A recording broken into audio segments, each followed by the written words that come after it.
Now, coming from a background of interest and even firsthand experience, Michael Brown is no stranger to hauntings because, well, he actually resided in one in the early 2000s.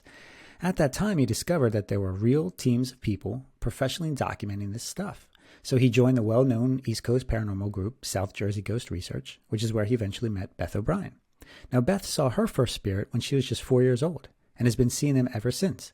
She's a Reiki master, a certified hypnotist, an ordained minister, and an end-of-life doula. But it's her keen intuition as a formally trained psychic medium who has learned how to develop those abilities and use them to help others. And now the two of them use these psychic abilities and various pieces of high-tech instrumentation to document the evidence that we will look at tonight from 10 years of cases to demonstrate that there is, in fact, something going on in this unseen realm, or what we call the paranormal. And with that very long but equally important introduction, I am pleased to introduce these extraordinary individuals to the show. Beth O'Brien and Michael Brown, thank you again for joining me. You're welcome, and thanks for having us. Yeah, thanks, Justin. This is awesome. Yeah.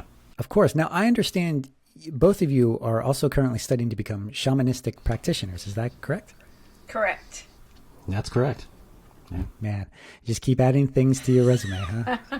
You're always learning and growing, this paranormals and spiritual stuff. It's never gets old. There's always something new to learn.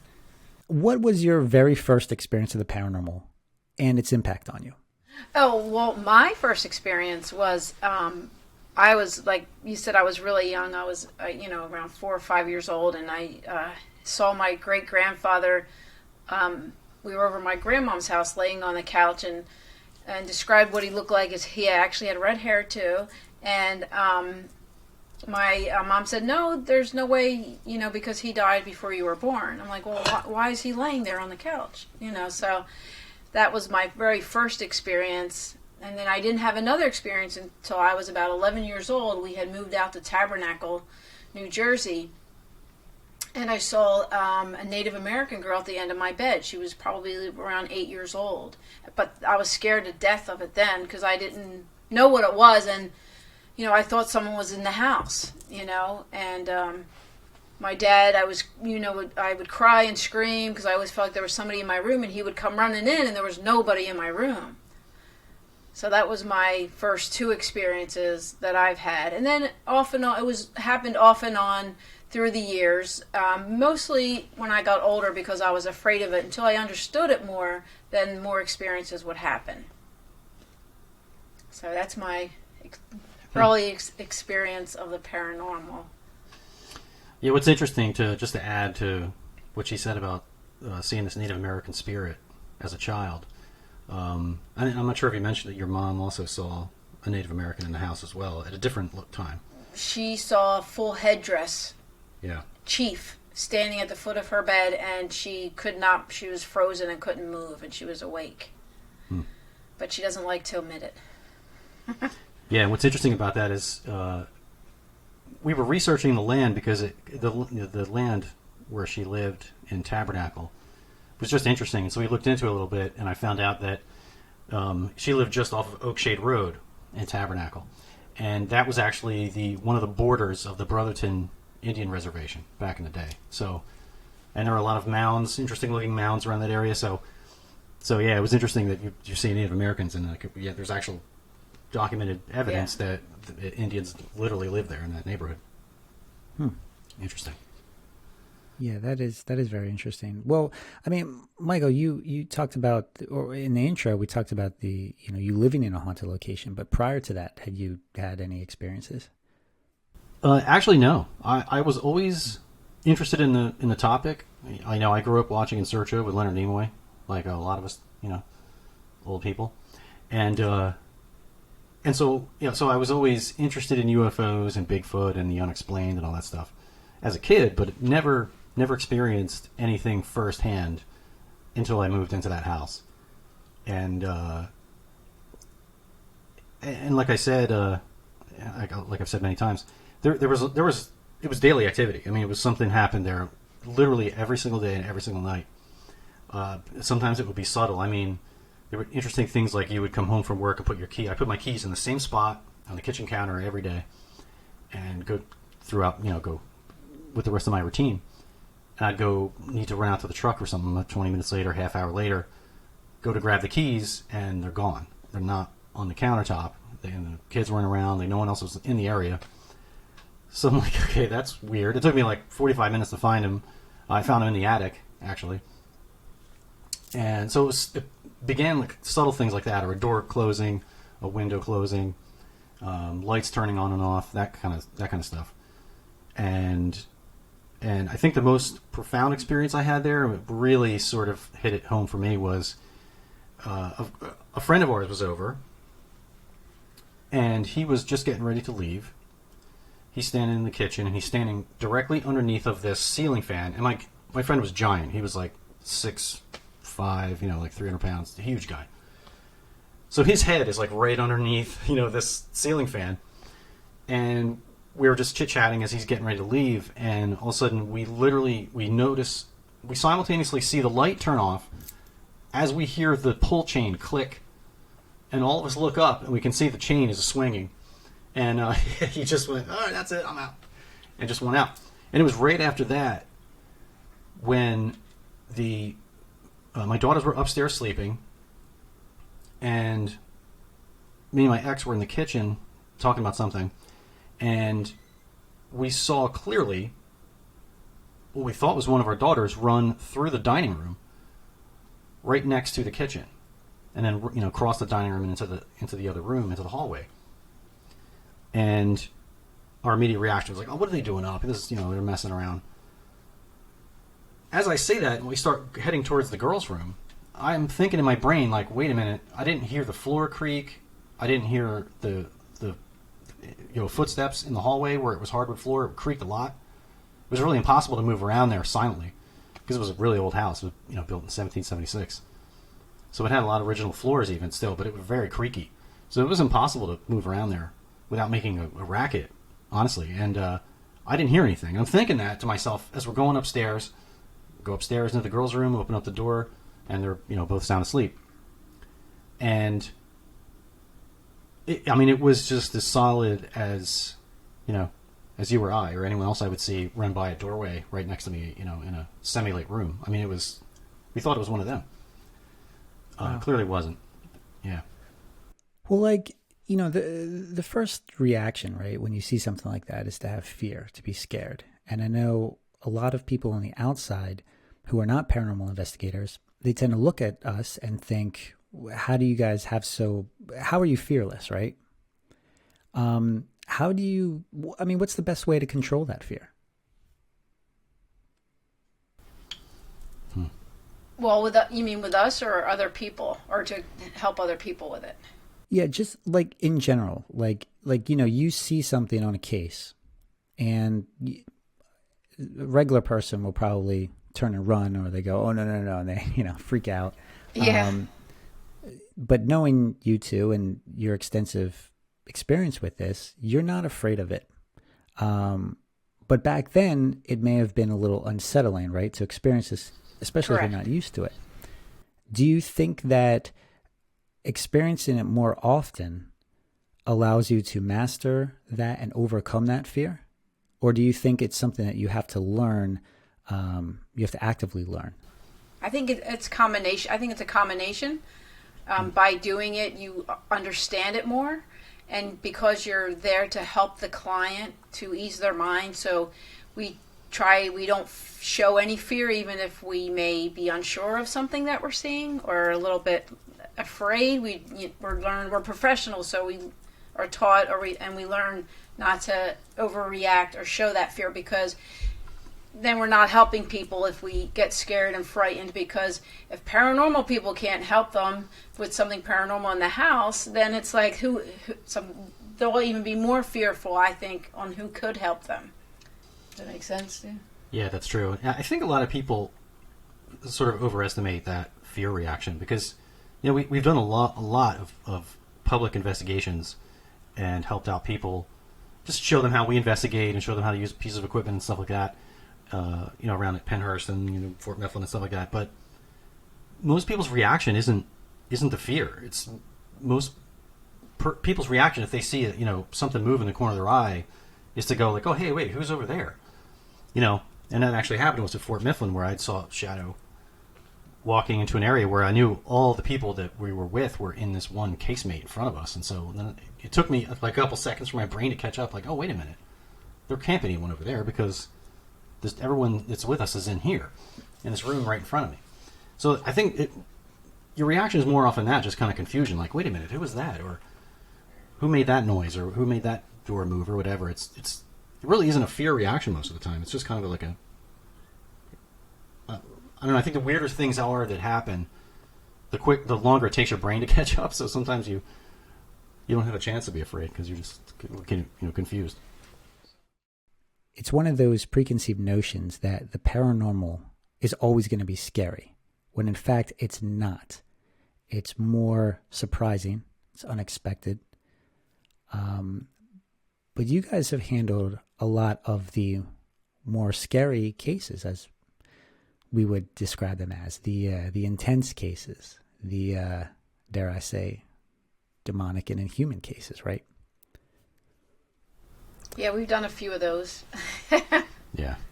And they are scary. I think people are fearful, especially when they say, if they don't understand it or know what it is, then people can be afraid of their house being haunted or what's in their house, especially, and that's the reaction. They are afraid of it. I think they're afraid of it. I think it is fearful for some people, or they wouldn't be calling us and asking for our assistance. Yeah, you're right. You're right about that. Yeah. There's different types of hauntings, which a lot of people don't realize, right? There are, for those of you unfamiliar with the certain terms, there are things called residual hauntings, intelligent hauntings, and then these more negative ones.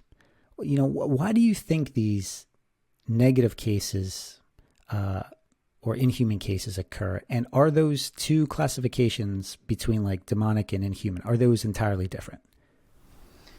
Well, I believe the demonic ones or negative cases, it has to do with sometimes when, we're younger and we dabble into Ouija boards or we dabble into witchcraft.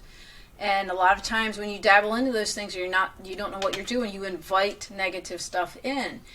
We find out most of the time, 99% of the time, you create your own negative energy and your own negative entity by the life you're living. And then you feed on it. If you're living a bad life, if there's drugs, alcohol, anything along those lines, if you're fighting, arguing, then a lot of times that's the negative energy and entity in the house. So it depends on how bad you're living your life on the energy level of the negativity that's in your home. Do you think that being more sensitive to these entities, these energies, do you think you have to be extra cautious and extra protective because you have that ability? Yes, I think when this happens and you invite it in, for some people actually make a pact with the devil, they call it. If you give me this or do that, then they'll give away their firstborn, so to speak, which is awful, but it's just the saying. But that happens. They just make this pact, and they get all these negative experiences happening. And once you do that, it's always like in the background. It's always following. So you always have to put extra protection up, meaning you could picture, if you believe in angels, Archangel Michael with his sword. Whatever you believe in to help, you can help yourself to be protected. You can even imagine in your mind's eye a suit of armor, but you have to believe in the protection, because some people use oils, crystals, crosses, medallions. They don't work unless you believe in them. So a lot of this is belief factor and your faith. Yeah, I think if you take an item, it could be a completely innocuous item, but it might mean something to you. And you feel that protects you, and you sort of pour your intent into that item, and and with the express purpose of making that thing the focus of your intention and protection. It could be something your mother gave you, or a family member gave you, or a child gave you. It could be just some certain cross or a crystal or some holy symbol that just sort of really jumped out at you, and you just felt you needed to have. Well, it looks like we lost our guests. We seem to be having some technical difficulties, so we'll just wait for them to rejoin. It's really strange. Sometimes when you talk about this topic, strange things do happen. And I know that with Beth and Mike, that does happen from time to time. So the important thing is to stay calm, to not freak out. There could be different reasons for this. And here they are returning. I don't know. Welcome back. Hi. We're not sure why this happens. We're talking about bad stuff. Paranormal stuff, and it happens. So I think what I was saying when I got cut off there is that you essentially you take that item and it becomes like an item of power, like a talisman. Mm-hmm. It's a crystal is just a rock, unless you really believe that helps protect you and that you wear that and have faith that that's going to protect you. Is it possible to remove a spirit? Human spirits, you have to, in my line of work, you have to coincide with. Human spirits, you can't make leave. They are able, because of free will, they are able to, I believe in heaven, wherever you believe they go. They can come back to earth, to heaven, and go back and forth. Evil spirits, they supposedly have to abide by rules, and you have to want them gone, and then they have to be gone. It's not saying that they can't come back. It's that again, that comes back to your protection and keeping your protection up, because once you invite this negativity in, it's like you most of the time have this dark cloud around you that you always have to be aware of, what you're doing and who you're inviting in and your protection. We kind of touched on believing in things, right? To kind of ward off certain energies, certain entities. But a lot of people tend to jump to sage, right? As a way to remove a spirit or to cleanse at home or to kind of get that energy out, right? Right. Do you advise people to sage their homes if they think something paranormal is happening, or should they rely on those such as yourself who actually have the know-how and training to do it? Well, they used to say that, but actually we found out that if there's something negative in your house, do not use sage. Sage promotes positivity, but doesn't, or if your house is stale or, you're having a bad day, but if there's anything negative in your home, it makes it worse, the negative energy worse, because negative energy hates sage. So what you would do is called Palo Santo, Palosanto, which is a stick, and it's found in the rainforest, and the oils on the stick, they don't cut the tree down. It's when the tree is dead. Then they cut them up into like pieces of wood, and that you would burn the end of that, and that gets rid of all negative energy. And then you could go around and use sage to promote positivity, but it doesn't get rid of negative energy. Wow, that is incredible information right there. That is the first time I've ever heard somebody say. Yeah, it's true.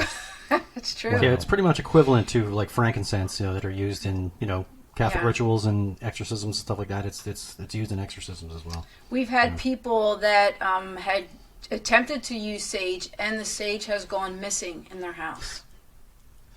No kidding. Yep. Yeah. Wow. Now, some of these cases that you've worked on, you two have seen a lot of things and you've experienced a lot, but that's not the norm, right? I mean, let's be honest. The paranormal investigation is really quite boring. It's uneventful. It's unexciting. But every once in a while, you'll come across one of these cases that has intense activity, right? And I know that you cover a lot of private cases, a lot of residential homes and all that stuff. So without giving too much away, what are some of those? Oh, and we just lost them again, folks. Again, it seems that technical difficulties play a part into this phenomenon. And it seems like this might be a common theme throughout our recording tonight. So for those of you who are just listening to the audio portion of this broadcast, Mike and Beth seem to be losing their connection and suddenly reappearing then with their connection. So they are back. Oh, man. So, all right. So without missing a beat, welcome back. I was just informing the audience how sometimes these things tend to occur. When we talk about certain topics, certain malfunctions tend to happen, certain electrical interference. sometimes, even when you're listening to this, weird things may happen. So Yes. listen and beware. But what we were just talking about before you left is some of the more interesting residential cases that you guys have covered. Can you share some of them? Can you go into detail without going into too much detail and exposing them? You want to start? Like, give us an idea of maybe some of the more interesting cases, or maybe some of the cases you're working on now that have interesting aspects that you've never seen before, or those things that make you go, that's really peculiar. Not quite sure what to do with that.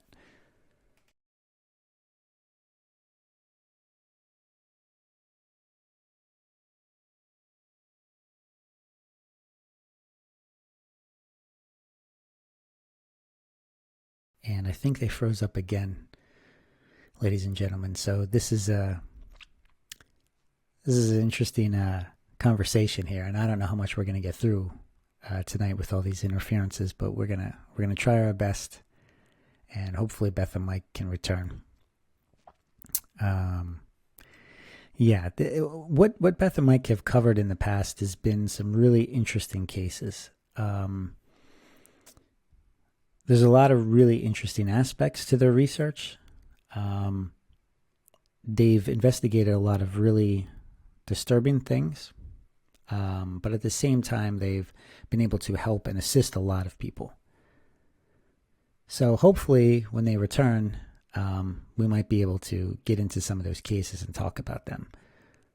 But for now, we're just going to have to wait until they can restore their connection. You know, it's funny, Mike Brown also hosts a podcast, and I know some strange things have happened when he's been in the midst of interviewing guests on his end for his show. It's called The Bunker, which I highly recommend. It's an excellent, excellent show.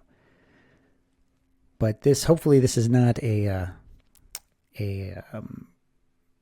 thing that's going to happen throughout tonight's interview. We're just going to have to hope for the best and work within it. So we'll wait for them to return.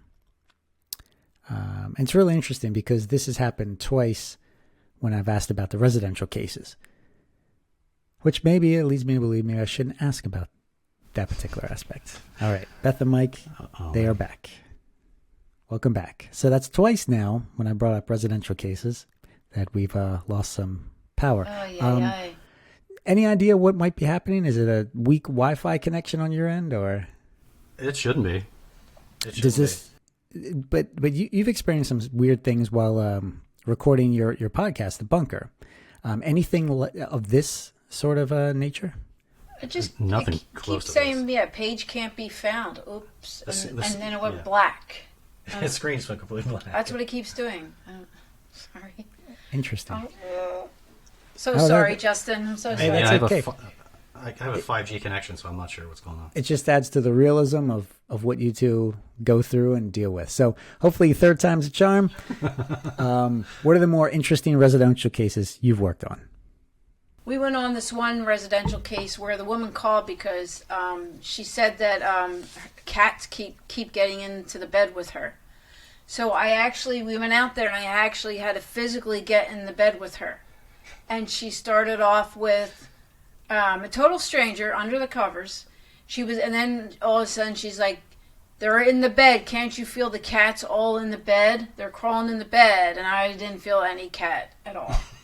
And it was just really bizarre, because, I thought for sure, being the psychic, that I would feel a cat, but there was no cat in her bed that I could feel, but she could feel the cats all in her bed, all over. So that was kind of bizarre. And I couldn't wait to get out of there.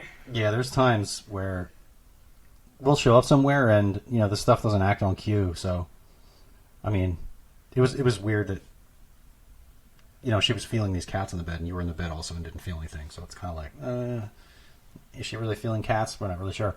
But a lot of times, people contact us, we go out there and nothing happens. Luckily, we have, the two different things that we use basically to investigate is the equipment and Beth, basically. and she'll usually come up with some information, something useful we can go with. It's a relative, or it's this man who looks like this, or this kind of woman that looks dressed like that.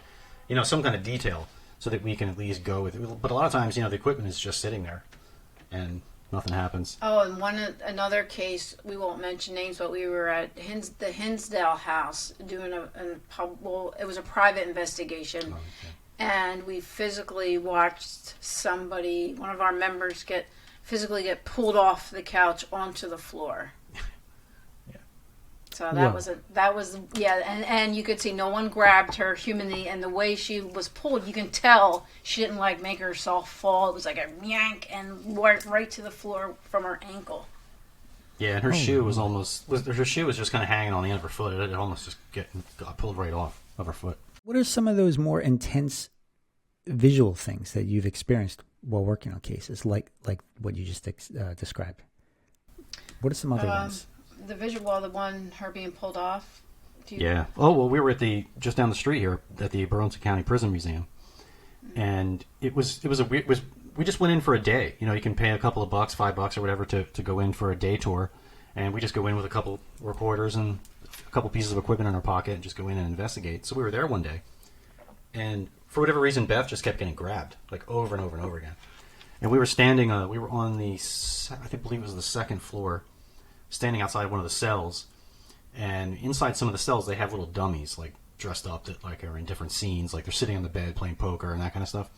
We were standing outside the one cell, and Beth was curious because on the bunk there was this little cigar box, and it looked like they had playing cards in it or something like that, or postcards maybe.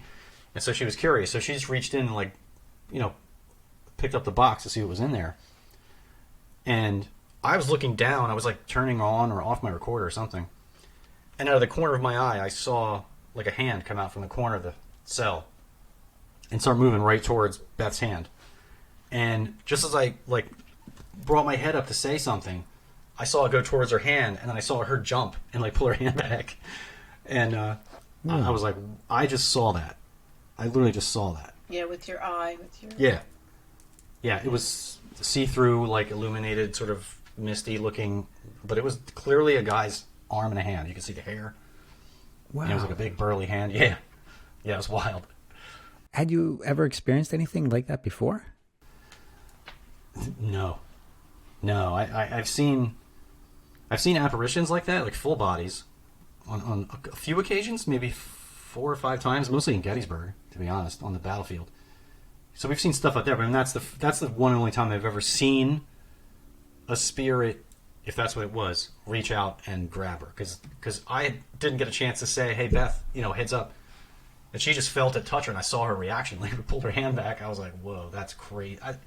That's the only time I've ever seen a spirit, quote unquote, actually, seeing it and manipulating something at the same time. I'm like, have you ever seen that? No. In Gettysburg, I physically saw a soldier walk across the street, in the park there. Physically was a soldier in all his attire with my eye, and usually when the work that I do, I don't physically see I see you, Justin, or Mike, I see in my third eye, but every once in a while I will physically see something. With my, with the naked eye, I would physically see something, but that's rare. So that's pretty cool when I do see something like that. So getting into your abilities, Beth, we know that there's different clairs, right? There's clairvoyance, clairaudience, clairsentience. There's a bunch of others. What do you best relate to? And can you describe that? Mostly I'm clairsentience. I feel things. I'm all the clairs. Eventually, you develop all the clairs, but mostly I'm clairsentience. I can feel things. I can feel things about to happen and sense things. And then the last one that was for me to come was clairaudient. Mike hears clairaudient. I don't hear as well, but he can hear clairaudient.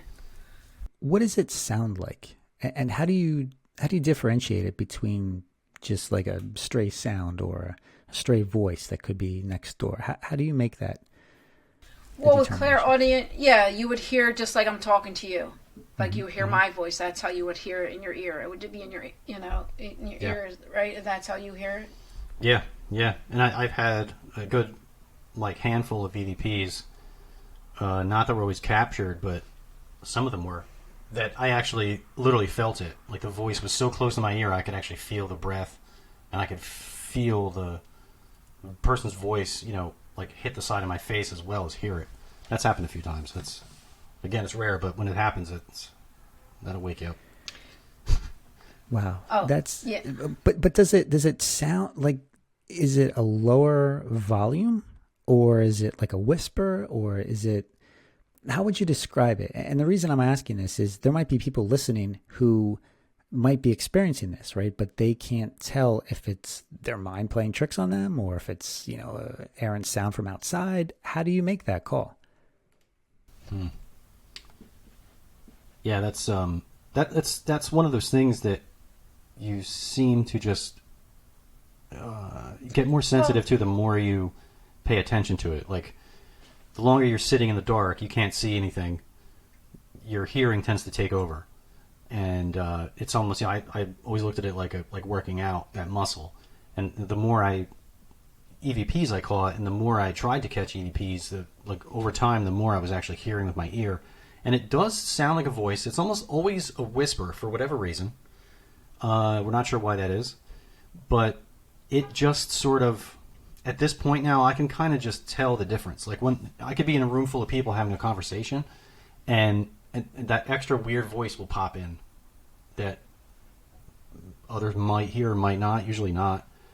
And it just, like, it sounds like a voice, like you said, but it just sounds off, or there's something different about it. And maybe it's the frequency, I'm not sure. Well, and if there's no one else in the room and we're not talking, and that it didn't come from outside, then that's how it's spirit. Yeah, there's been lots of times where, the voice is just so loud, you can hear, like if we're in a tunnel, for example, you can hear the same reverb and echo from that voice that you would hear from my voice in that same location, being physically there. So there's something to that. We've run into that a lot at Penhurst in the tunnels and stuff. Moans and stuff that you'll just hear, and voices spoken right next to you, and you can hear them echo down the hallway. Wow. Yeah, it is like you're a trained ear. When you, like, at first, when I first started learning about EVPs, I wouldn't hear anything until it takes a trained ear to know the difference, whether it's a whisper or your teammate talking, and you kind of get used to, like Mike was saying, hearing that voice or that whisper, and that it's not, well, in human form, and it's not one of us talking, so you kind of get in tune with that. Tell me about EVP, right? What does it mean? And what have you learned with this particular technique? EVP stands for electronic voice phenomenon.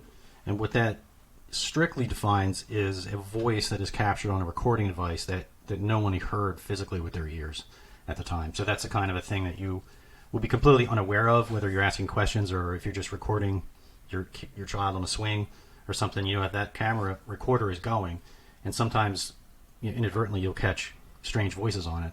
But it's weird how, like, we've experienced all combinations of this happening. Like I said, an EVP normally is like something that's recorded but you didn't hear it. The longer we've been doing this, the more that we've experienced hearing things that the recorder didn't pick up, that should have been picked up, that were so loud that there was no way. Voices that are louder than us in this room should have been recorded on that recorder, but lo and behold, you play it back and there's nothing there.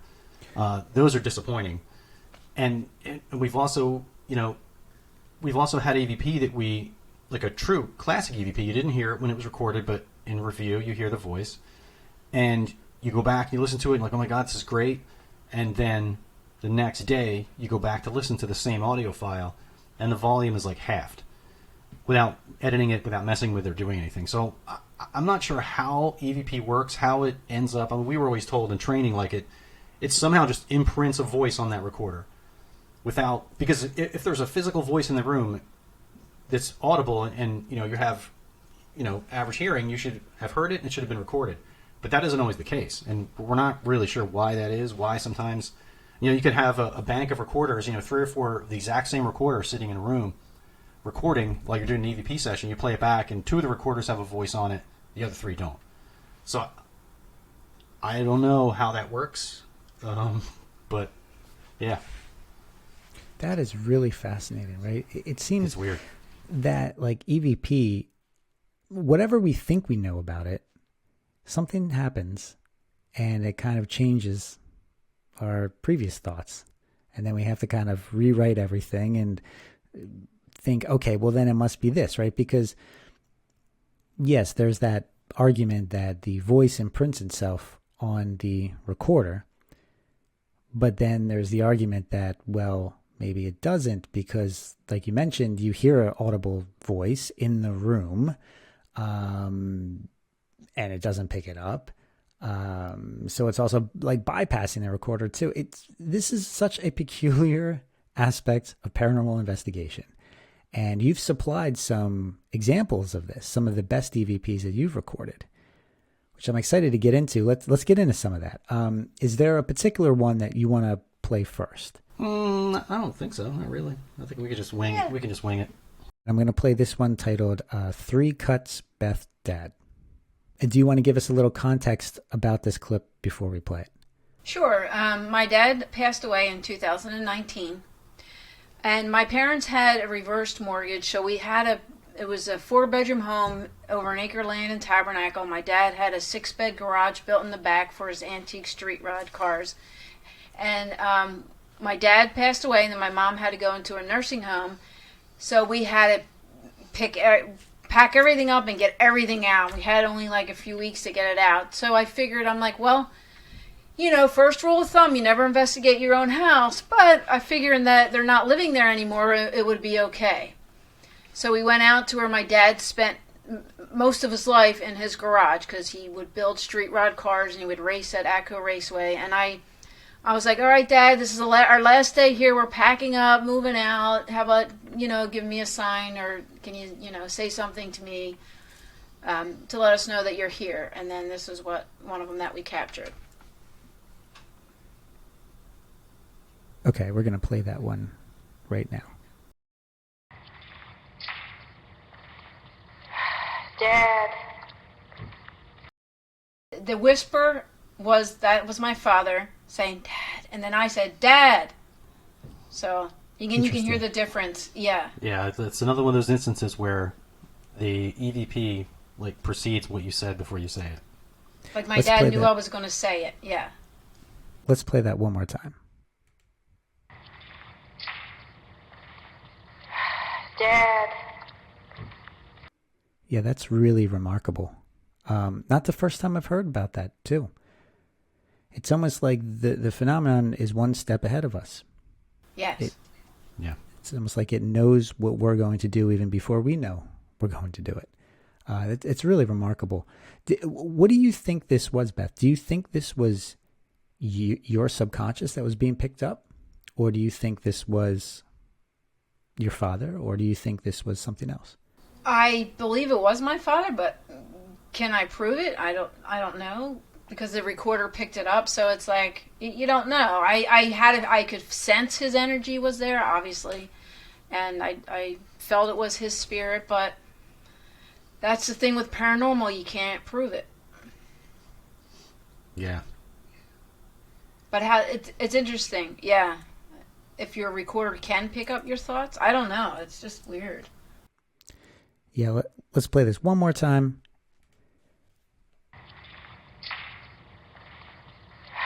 Dad. Very interesting It's stuff. wild. Yeah. That one's wild. It's so clear. Now, you have another one from the same location, right? And I think this one is titled Gold and Silver. Mm-hmm. Yes. We were in the basement this time. There was so much stuff we had to clean out. And back in the day, you're probably too young, Justin, but Boscov's department store used to give free gifts out if you bought stuff.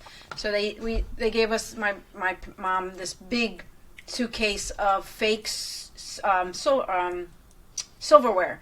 So, and it was plated, with silver or gold plated, you can chip it off with your finger. Yeah, it's like gold paint, basically. And my sister thought she found the jackpot, but it was fake. And it was fake. And at that time, it was only Mike and I down there. and you know, we were packing it up, and that's when you hear. Yeah, so in the clip, Beth is like showing me the silverware set and Yeah. explaining to me that, oh yeah, Kim found this and thought it was, you know, the jackpot or whatever. Yeah. And then you hear them say, Yeah. someone say, my dad or spirit. Yeah, what I like about this is the EVP overlaps Me talking. Beth talking, so you can just hear it, like it's a self-proof that it's definitely not Beth, and it sure as heck isn't me, and we're the only ones on the property at that time. So yeah, it's interesting.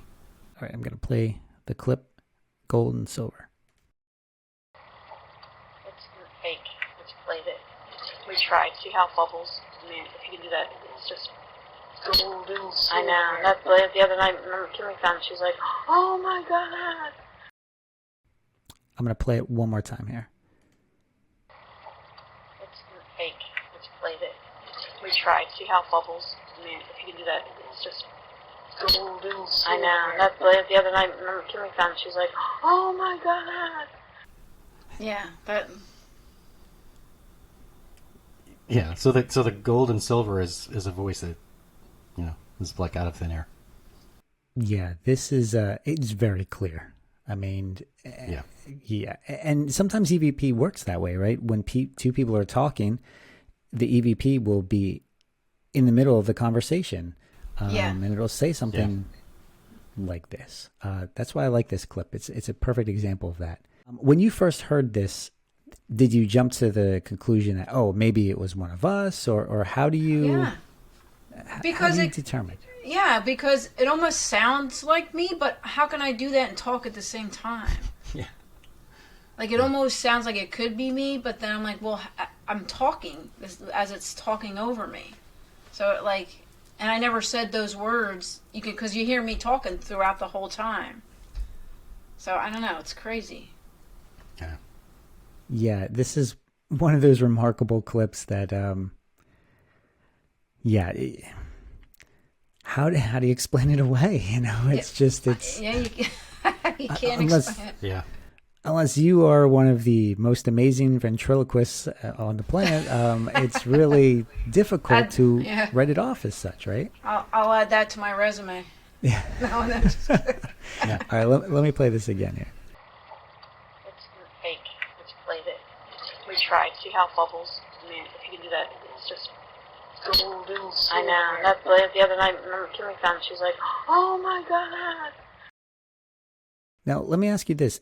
In that recording, you hear these weird beeps, right?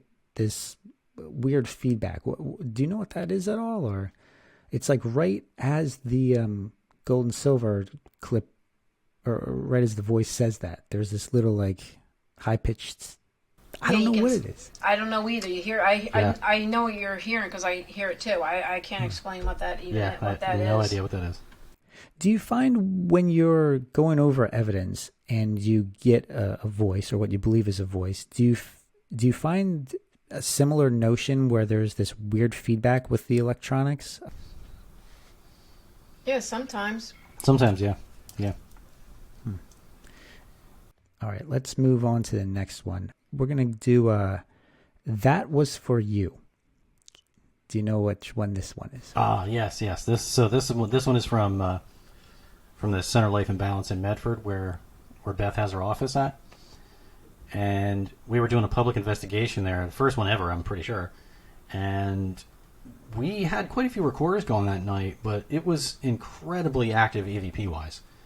We caught over 40 EVPs in probably 5 hours. I think it was 5. That's with everybody. Collection of to all. 6 A hours. collection of all of us. Yeah, maybe we probably had, I don't know, 10 to 12 recorders total, probably. But a insane amount of EVPs, and from one location that is, you know, I mean, it's basically this old house that was converted into offices, and it's a whole bunch of holistic practitioners in there. So there's other mediums there, there's psychics there, massage therapists, you know, acupuncture, there's a store, like all that kind of stuff. So I don't know if any of us really expected for it to be that active. I mean, we've had a lot of crazy experiences there, just us, like chairs moving and stuff, and we smelled like a turkey dinner being cooked in the house one time. There was no one in the house. But I don't think we expected to catch this many EVPs. And this clip is interesting, and the reason I picked this one is because you actually, in the very beginning of the clip, you're going to hear a REM pod going off. So you can hear the REM pod's being activated, and then it goes off for a couple of seconds, and then a voice comes in right after that. Kind of, it sounds like explaining what just happened in a way. What is a REM pod? Yeah, so it's. I wish I had one here to show you. I don't have it.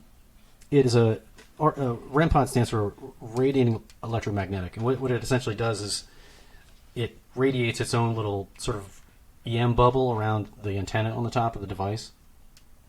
And if something that can conduct energy breaks that field, it will actually alarm, and the lights and an audible alarm will go off. And the closer to the antenna that the disturbance gets, the higher pitch and the more lights actually activate.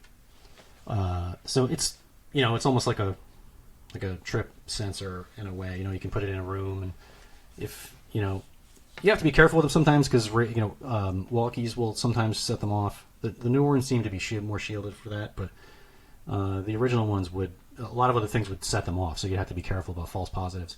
But I think the newer devices are more dependable. So if essentially you don't see anybody near the device, there's no animal, there's no person near there, and it's going off, then you have some sort of strange disturbance. Something is disturbing that electromagnetic field. What it exactly is, I'm not sure, but you'll hear the REM pod on this recording, and then you'll hear the EVP after that, right? Correct. Okay. All right, let's play this.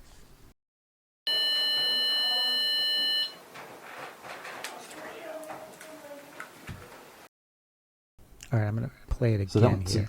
Yeah, that one's a little bit low, and there's somebody, I think, moving at the same time, like walking by. Okay.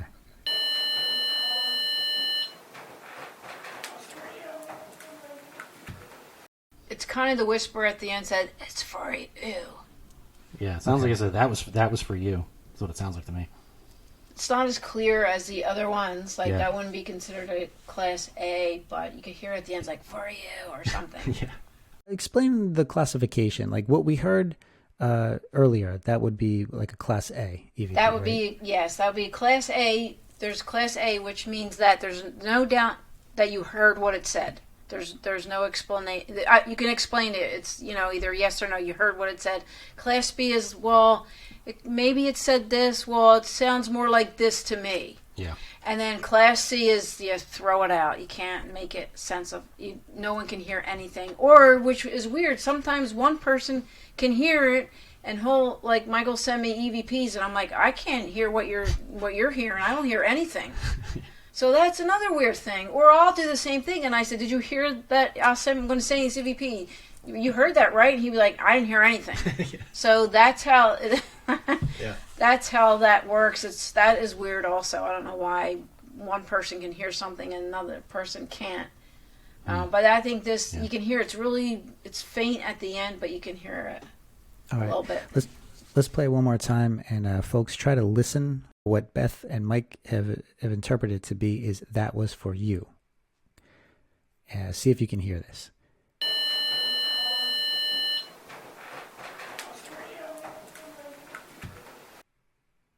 That was for you. Sounds like. A creepy voice. Yeah, I can hear a little bit, but it's very tough to hear, and that's part of the downside when you're going through evidence, right? That's why you have to really have those trained ears listening for things, because an investigator could overlook a particular clip, and it could be an actual EVP. So Correct. This is not easy. Going through hours and hours of evidence is not easy. It takes a trained ear. Takes a lot of time, takes a lot of patience. Are there some days that you just think, okay, this is just not worth my time anymore? I'm going to get out of this. That's me. I do not I can't do it. I'll give it to him to listen for most of the time. I can't do it. I can't sit there for hours and hours and hours. It drives you nuts. But when you do get one, it's really exciting and it is addicting. Then you want more, but it's just having that time to listen hours and hours. I can listen maybe 20 minutes or a half hour, but I'm like, I can't. I'd have to come back to it. Some people can just sit there for hours and just listen to it, and it's just, I can't do it. You know what else is really challenging too is if you have a really, really clear EVP, it could just pass right by you, like you won't even notice it if you're not paying close attention the entire time you're listening. You can't be like daydreaming. You can't, like, you got to be really keyed into all the sound, who's in that audio clip, how many investigators are in the room, where's so and so, this was about this time, so they were on the third floor. You know what I mean? You have to really keep close attention the whole time you're listening, because if you get a really, really clear EVP, it'll go right by you and you won't even hear it, because you'll just think it just fits into the normal conversation in the room. Yeah. And if you don't go, wait a minute, who, you know what I mean? Like, you have to notice right away, wait a minute, whose voice is that? It does take a trained ear to hear it's it. hard. It's easy to miss it if you're listening for hours and hours on end. It's really important to know, like, okay, I'm starting to doze. I'm going to rewind it 5 minutes and I'm stopping it right there, and then just, get some rest and come back the next day or a couple of days later or something and finish it, because it isn't worth it to just get through it and end up missing half the stuff that's on there, because it's easy to miss. It really is. Are there any other EVPs that were at that location that you sent me? No. Okay. That was just Then those two. Okay, gotcha. Then I'm going to pick another one here. And the reason why I ask is there's one titled Beth Center, EVP Skylar.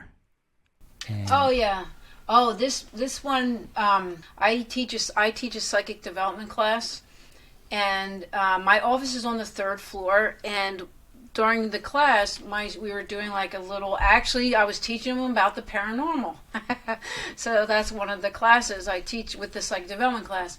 And one of my students, her name is Skylar, and she had sensed an energy or a spirit standing next to her.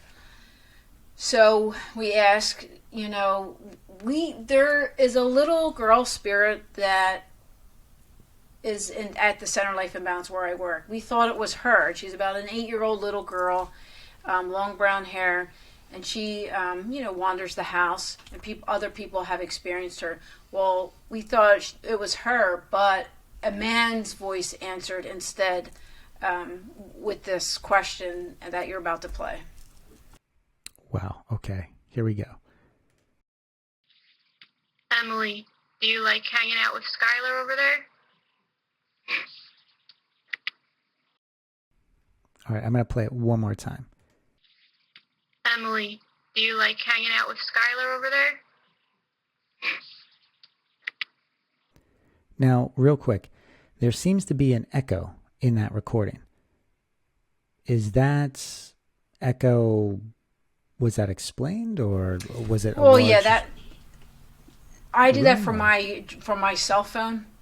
Oh, So it wasn't okay, a recorder. gotcha. I just had my cell phone on at the time, and I said, this is how we do an EVP session. I was telling the class, and I said, let's see if we could do one. And then we asked that question, then you hear the man's voice say, yes.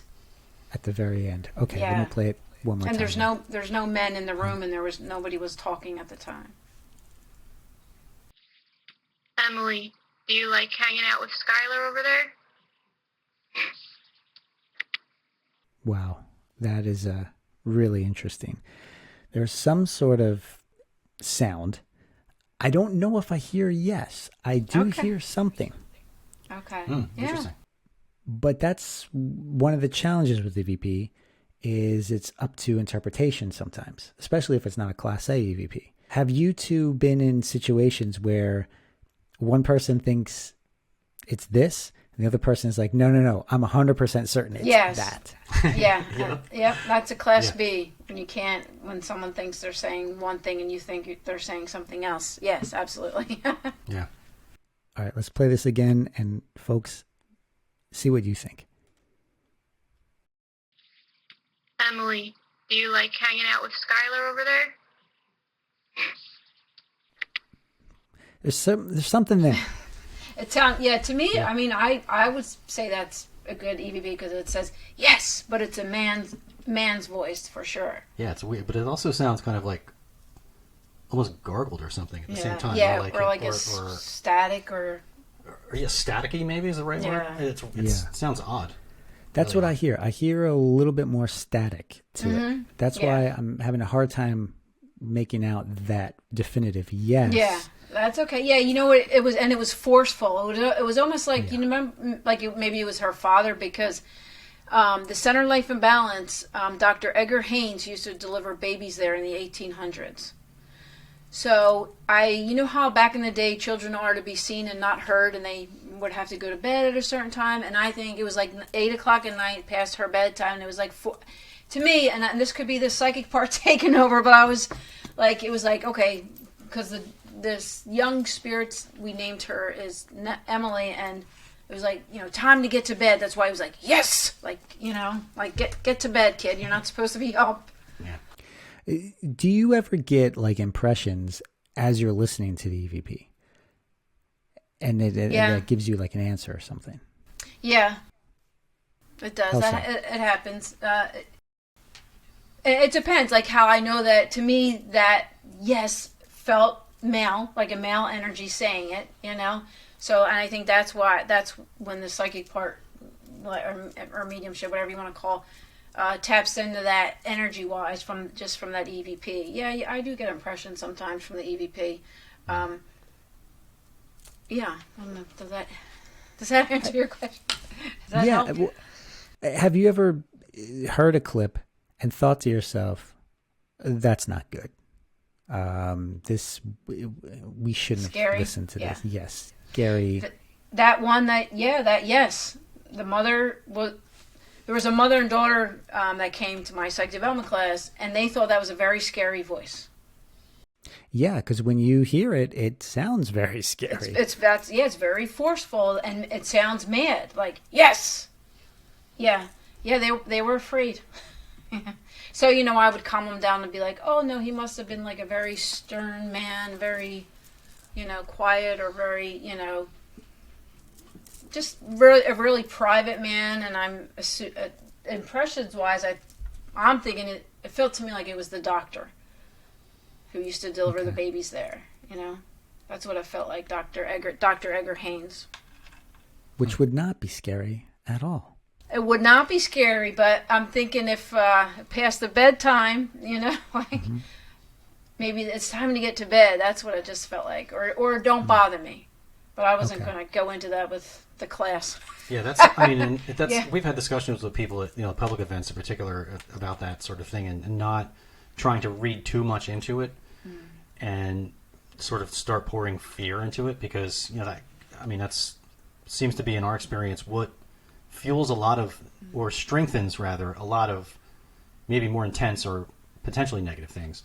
The more fear that's put into that place or that situation or that entity or that situation, it just makes everything worse. And so with EVPs, if we ever hear, or at a lot of events, someone will have an ovilus and it'll start spewing out random words. And every time I've ever heard one of those machines turned on, it always says demon, no matter where we're at. So when people hear that and they get upset, it's like, no, you can't read too much into it, because until you start getting multiple pieces of evidence piling on top of each other that are corroborating each other, then it's like, okay, now you have a better idea what's going on. But that device that you're referring to, called an ovilus, right? Yes. How does it work? For those who may not be familiar. I have no idea. No idea. There's like a word bank in there, and supposedly based on, I'm not sure what sets it off. I'm thinking just differences in the environment, temperature and EMF and stuff like that, triggers it to like pull the words out. And I mean, can it be used to communicate? I guess it's possible, but I mean, we really haven't messed with that much. It's been very rare that it ever said anything that was really poignant or like a direct answer to a question, for example. We've had a lot more success with just recording and just catching EVPs. Are there any pieces of equipment that are pretty much worthless or are overrated on investigations? You see them during the public ghost hunts that people just should not use. Are there any of those types of tools out there that maybe you'd steer people away from using? Ovilus. The ovilus is one of them, for sure. We tend to stick to the more basic, just atmospheric things. Like EMF sensor, humidity sensor, temperature sensor. Different motion sensors are good. If you're going to put them in an area where there's no investigators or people walking around, and if you have a motion sensor that goes off and there's no one walking in front of it, like that's you have something there, something with an infrared heat signature, if that's how the sensor works, which is how a lot of them work, activates that device, and you know something with some sort of infrared heat signature walked in front of that device, even though you can't see anything. We tend to stick to that basic stuff, REM pods and EMF meters and stuff like that. Well, we didn't used to like. I didn't used to like, and you didn't, the spirit box, because it's a lot of like static. Oh, yeah. But they made them much better now. So I kind of like the spirit box now, because for some reason you hear them a lot of times. They'll say my name, the spirit boxes. Oh, yeah.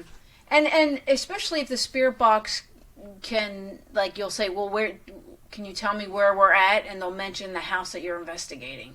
So stuff like, so sometimes you're like, well, maybe it is working, maybe it is real.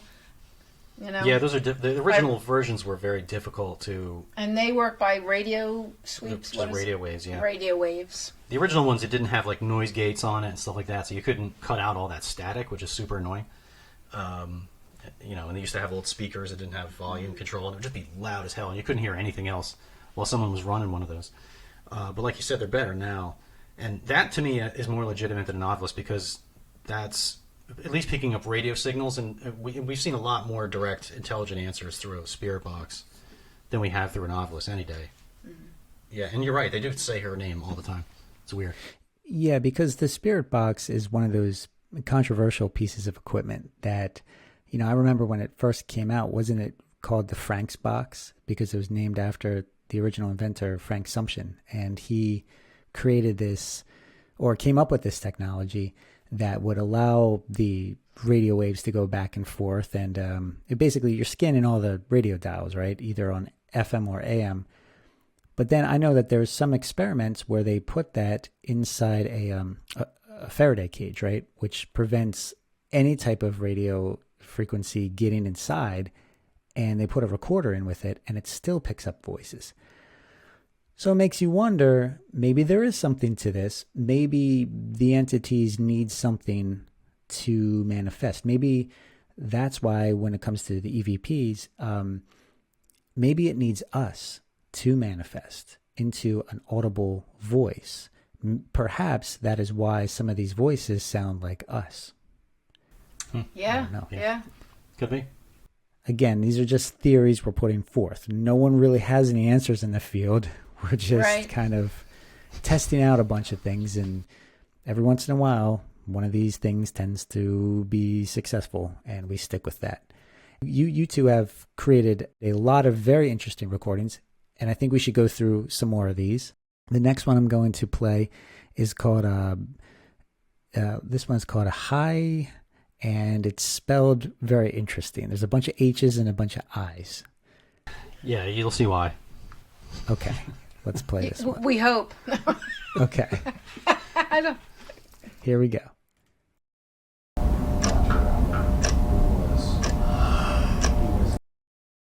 Oh, no, that's interesting. All right, I'm going to play this one more time.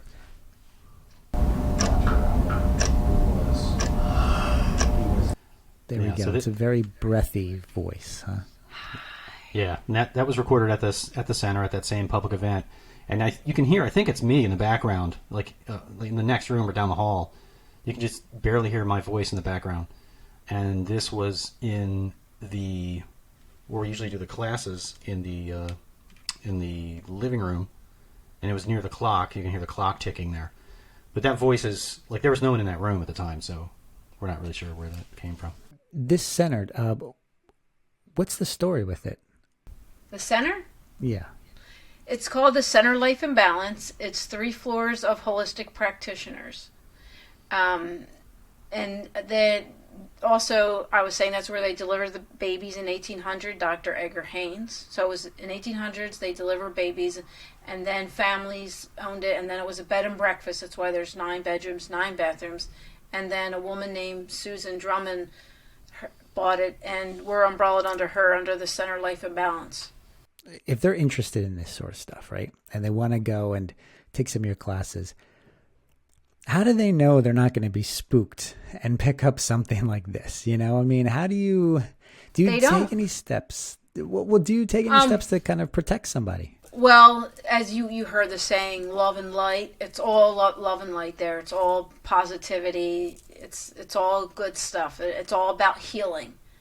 So that and higher your vibration. That's the only thing. That's everything that we do there. So it's all good and it's all in your highest good. And so yet you there's still no pick up creepy voices. Yeah.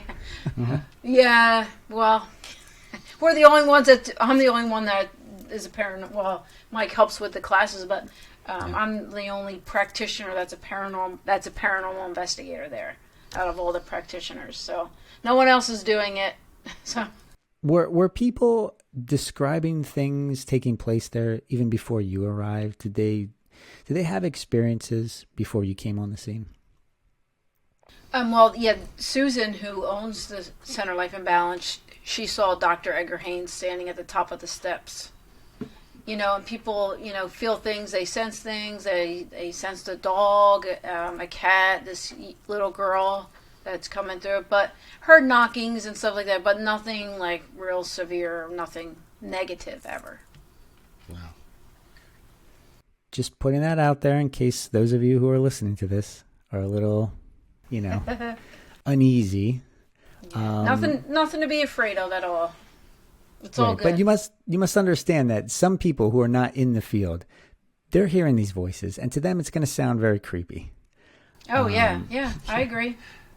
Yeah, let's play this again, this breathy high. It's pretty creepy.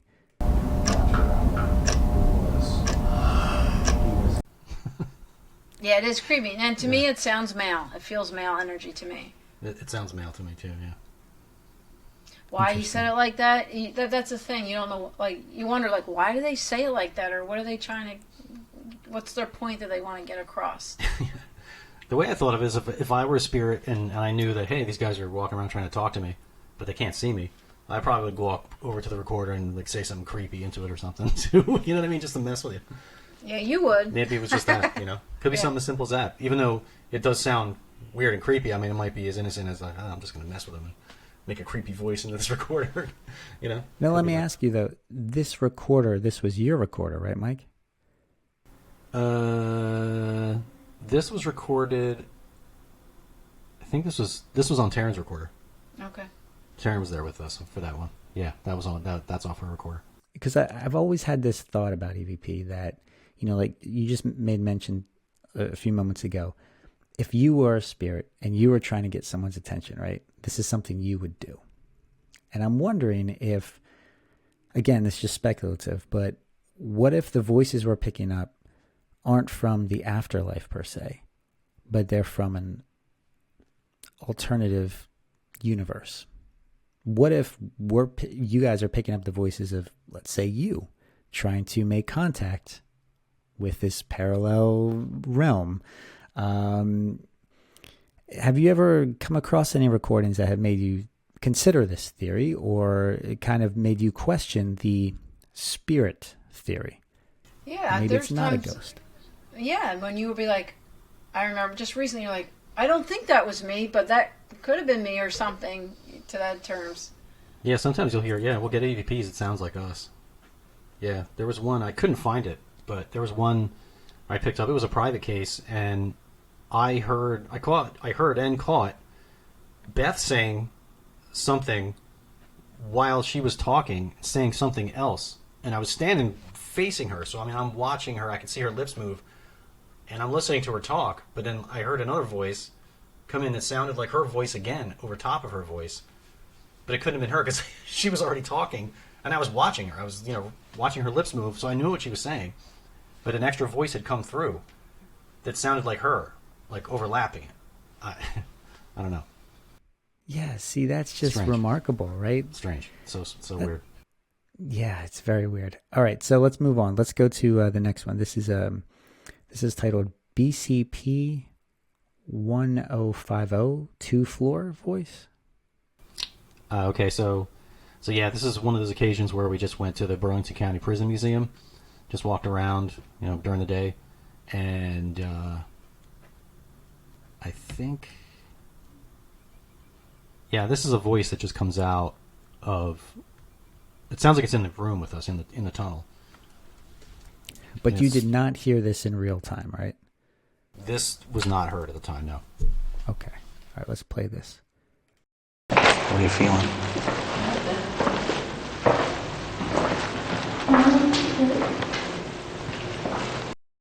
All right, I'm going to play it one more time here.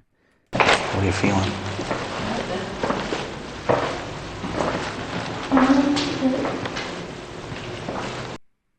Yeah, so I said nothing. Right? yeah, so we were just walking around in the prison, And the woman's. and I always whenever we start investigating somewhere, I always defer to her, and I'm like, all right, where are you feeling? Like, where are you feeling? Because she'll usually feel something and head us in a certain place, a certain room, or a certain floor. So I had asked her, like, I said, what are you feeling? And she said nothing. And then another female voice comes in after that, and it's very, it sounds echoey, like it's spoken right in the hallway. You can hear echo and reverb and all that stuff. Yeah, you can certainly hear that echo. It's at the very end of the recording. I can't make out what's being said. Yeah. But there's that reverb. There is clearly a voice there. And you're saying you did not hear this in real time. It was only until you reviewed the evidence later that you picked up this stray voice. All right, let's play this again. What are you feeling?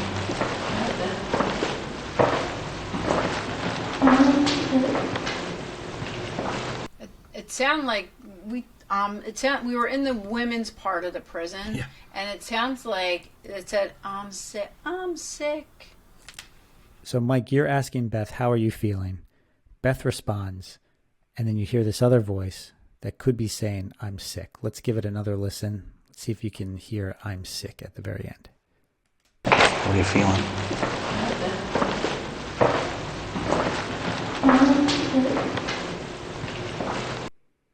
Yeah, now that you say that, it does sound a little bit like that. A little bit like, I'm sick. Yeah, it sounds like a little bit like that. Yeah, it's hard to say for sure, but it could be that. Now, that gets into another angle that we kind of alluded to earlier, the power of suggestion. When you come across an EVP and you know that it says something, do you tell the other what you think it says first, or do you just let them listen to it and interpret it first? Sometimes if I personally think it's a class A, I'll say what I see. I'll say, do you hear him say it says this? And then I let them hear it. But sometimes if it's questionable, I hear something, but I won't say anything until I say, well, what do you think it says? Yeah, not all the time, but sometimes I'm determined if I can hear it, then I can hear it, Justin. So that's what I do. Yeah, sometimes there's a heated debate over what it says. Oh, I bet. I bet. This is all of that pouring over hours and hours of recordings. It makes it a little, little tense. Crazy. Yeah. Don't tell me it didn't say that. What do you mean you can't hear it? There's been a few times where I get heavily invested in something because to you it's so clear, and then you play it for the other team members, and they're like, "No, that's not what it says. It says this," and then you hear and you think, "Okay, wait." You think it says that, and you listen again, and then you hear that. So, yeah, some of them are just kind of they're very open to interpretation. Has the other person been able to sway the argument? I think, especially if you said you think it says this, and then they'll be like, no, and then you'll be like, well, listen again, and I think, are you putting that in my head because you told me that it says that? So is that what I'm hearing? Yeah. So, subconsciously I put it in your head like a placebo effect that it says that. So then when you go and listen to it, you'll be like, oh yeah, I hear that now. I think that happens too. Yeah, it does. All right, let's play this one more time and then we'll move on to the next one. What are you feeling?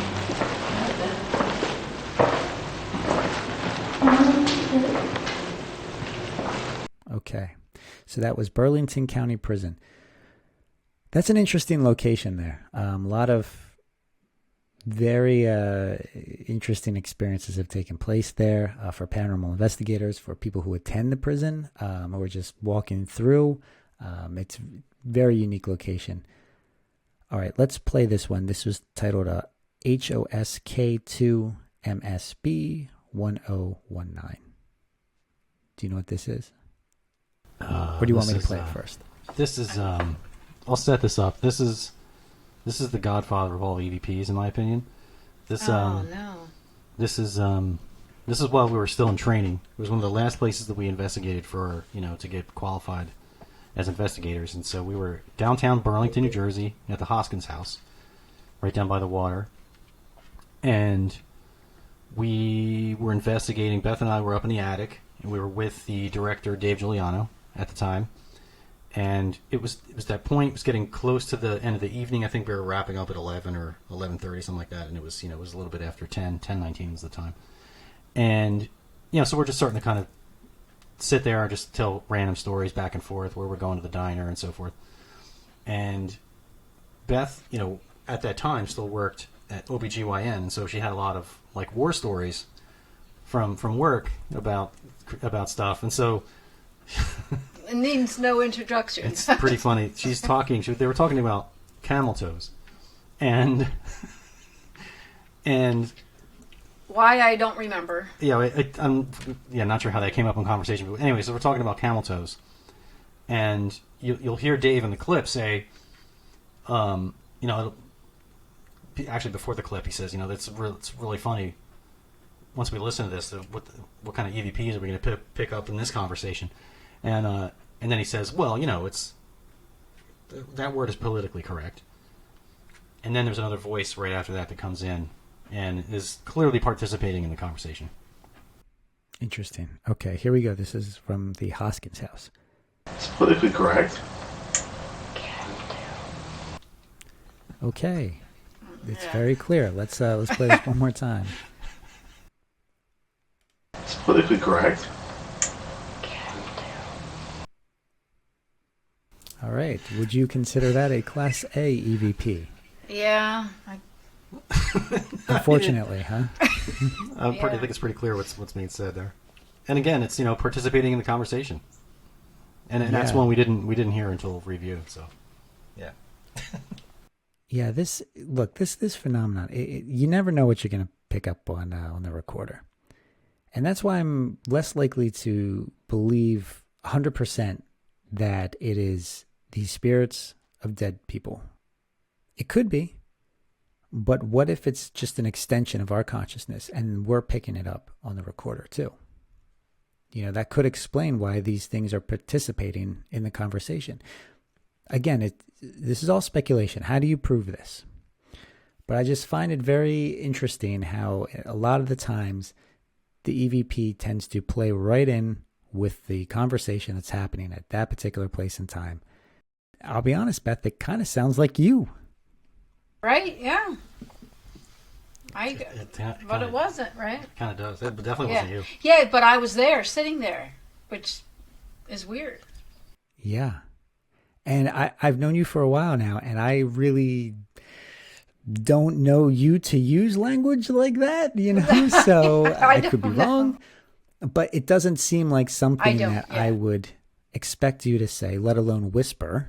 But again, what if you were thinking that? I don't know. So many questions with this. Let's play this again, regretfully. Here we go. This is what Mike Brown considers the godfather of all EVPs. It's politically correct. It certainly makes you chuckle. That's great every time. Certainly. Yeah. It, oh my. Yeah. I don't know what to make of stuff like this, but hey, it's evidence. You put it out there and you let the audience decide, so. Yeah. There you have it. We have 3 more left. We have one called St. Andrews. Nobody lived here. What can you tell me about this one?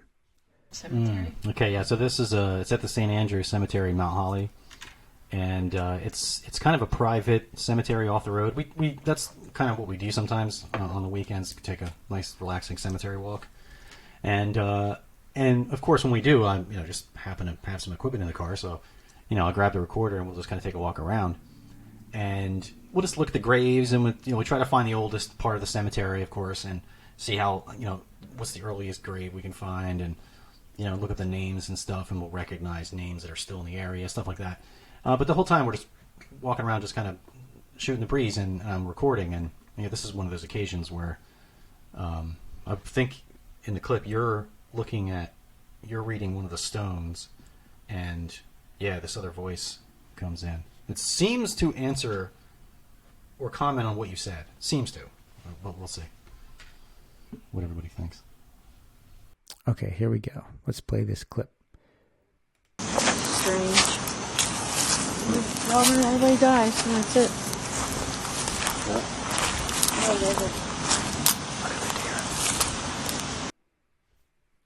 Well, now that's really interesting. Right before the EVP, I heard a voice say nobody. Or, let me listen again. Strange. Well, everybody dies, and that's it.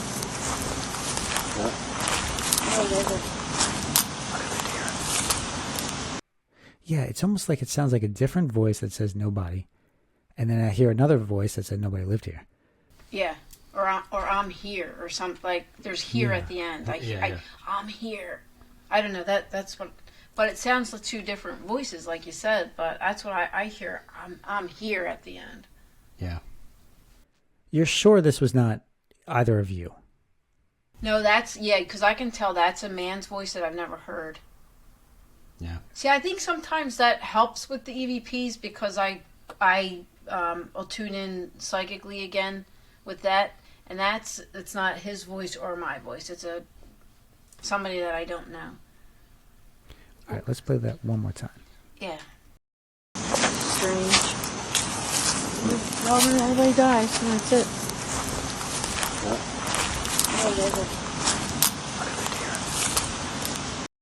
I hear I'm here. Yeah, this is one of those ambiguous ones where Yeah. it's left up to interpretation. But in the beginning, though, that's the two of you talking. You're conversing about something. Yeah, it's only us two there. Yeah. Yep. And you can hear that quite audibly. But then this stray voice is very quiet, and it's like a whisper. But you know, when you're doing these investigations, not to whisper. That's one of the golden rules you do on paranormal investigating. Right, no do whispering. not whisper. Yes. Yep.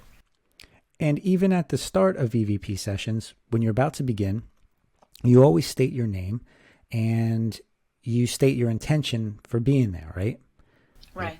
Yep. Because because the mindset, right, is that you want whatever could be there to know your purpose and to show respect, right?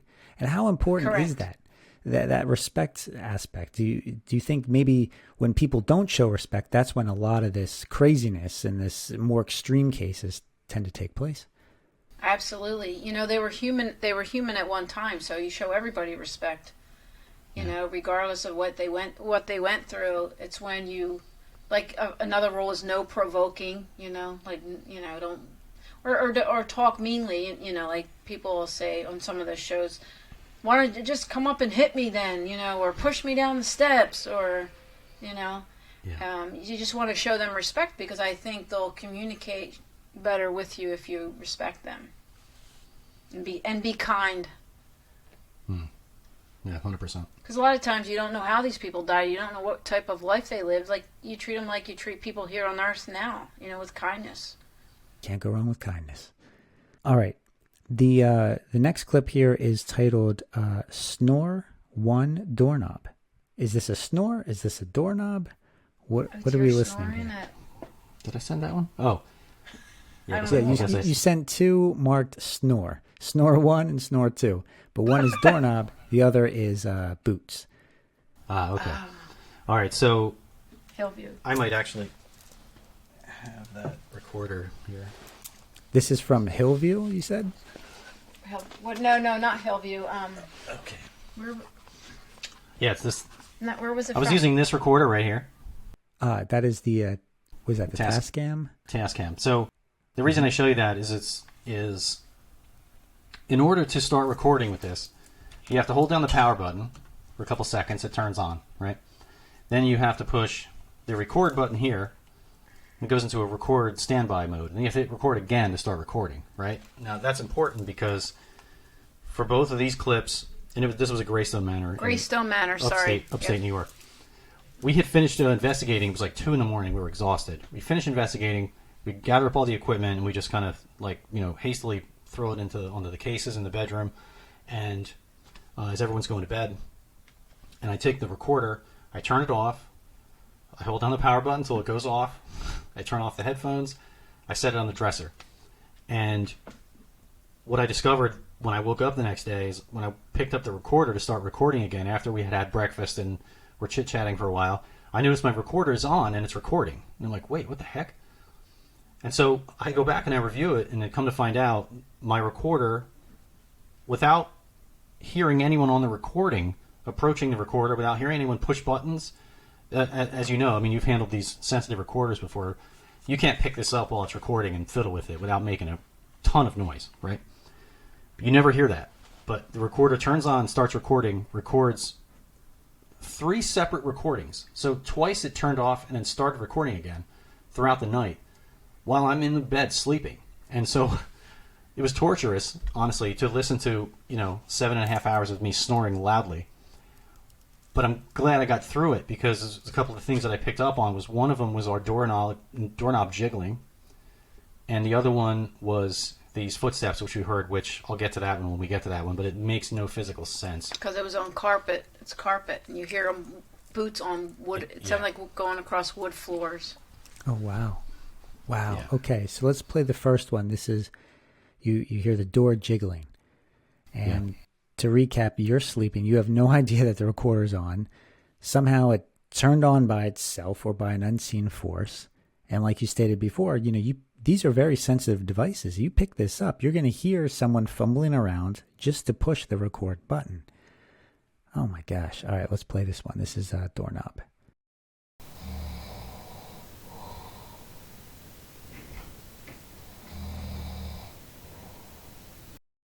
All right, let me play this again. This is Doorknob.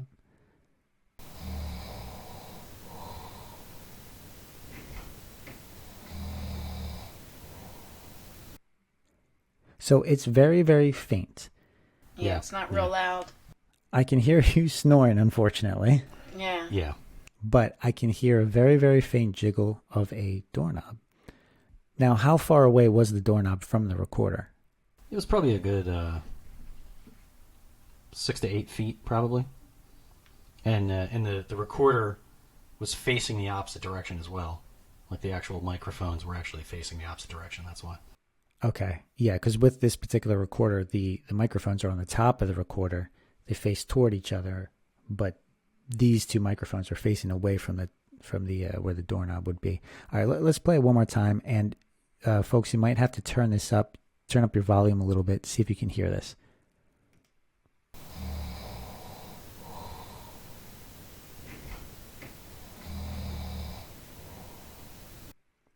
Yeah, it's very, very faint there, but it's... You can hear it a little bit, yeah.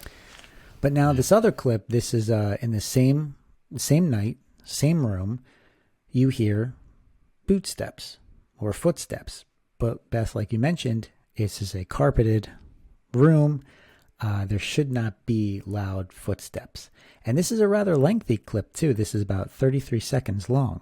Yeah, and the thing is, the recorder was in the same spot as in the other recording, and you can hear how faint that door handle was.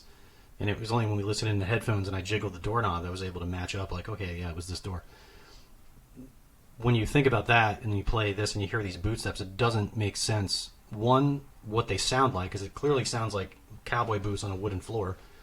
And the volume of it doesn't make sense either, because, Heather has her hallways heavily, padded and carpeted. It's... If you stomp your feet, you're not even going to be able to make a loud noise. And it would have woke you up. It was so loud. Yeah. The footsteps. Yeah, what's interesting, though, is you do hear me kind of turn over in the bed when the footsteps start. So I wonder if maybe subconsciously I did hear something, because you hear me sort of, roll over in the bed at the same time. So. All right, let's play this one here. Here we go. This is the boot steps clip.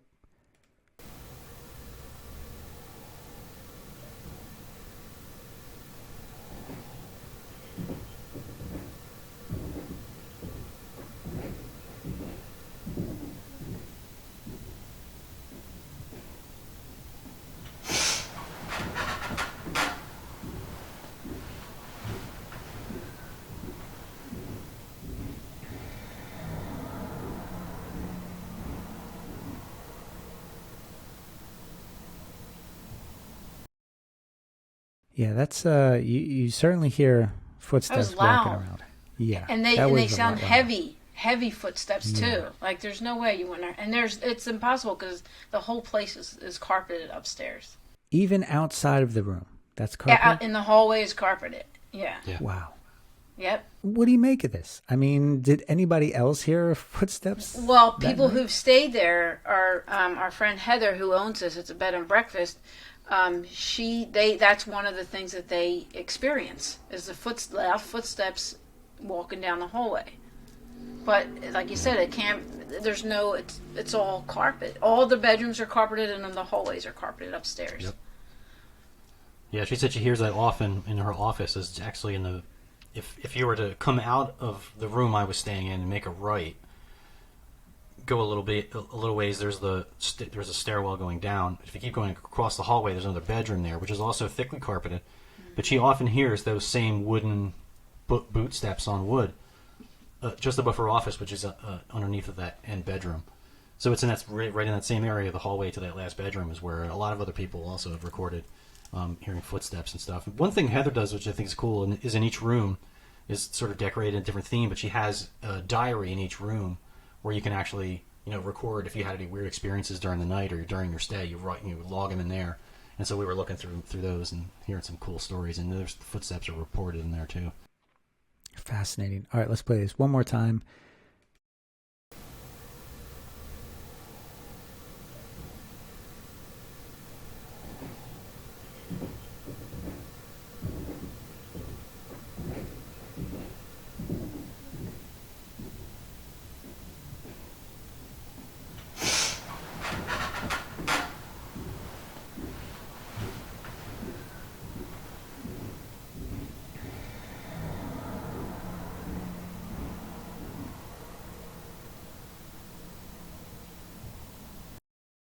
Remarkable stuff. That just goes to show that with EVP, it's not necessarily voices that get picked up, but it's also these strange sounds, ambient sounds. Yeah, 100%. And that's actually a similar phenomena that I used to experience at that haunted house I moved into. And it was several of us heard it on different times, but I think 3 to 4 people in total actually experienced it at different times of being there. And it was the same kind of a thing, loud footsteps coming from above you that sounded like, they're almost on the ceiling right above your head. They were that loud, which didn't make sense because all the walls were plaster and all the floors were carpeted. So the floor would creak, but you wouldn't be able to hear someone upstairs if they were walking around, like not at all. Because I was on the first floor and I heard them from the second floor and loudly. And almost so loud it didn't make sense. My brain was like, what the heck is going on? Where am I hearing these footsteps from? And my ex at the time was in the kitchen and also heard it. Came running in. And she's like, did you hear that? And I'm like, yeah, it doesn't even make sense. How everything's carpeted. Yeah. So it's the same kind of thing. It's sound that's coming out of that building. It's coming from that space somewhere, somehow. But Wow. It shouldn't be physically possible because of all the padding and carpet and so forth. Wow, that's Yeah. amazing. All right, let me ask you this. What's your favorite place to investigate? Would this be up there as one of the top places? Yes. Yeah, Greystone is up there. We were there twice and would love to go back again. It's so much, even the outside is like haunted. There's so much and lots of history there, but it's a really great place. And Hillview Manor, Hillview Manor, yeah, is really intense. Well, the reason why I bring that up is you have another piece of evidence. It's not EVP. This is photographic evidence. And it's from one of my favorite places to investigate, Fort Mifflin. Yes, that one too we would go back to. That's one of our favorites Yeah, too. love that place. Yeah.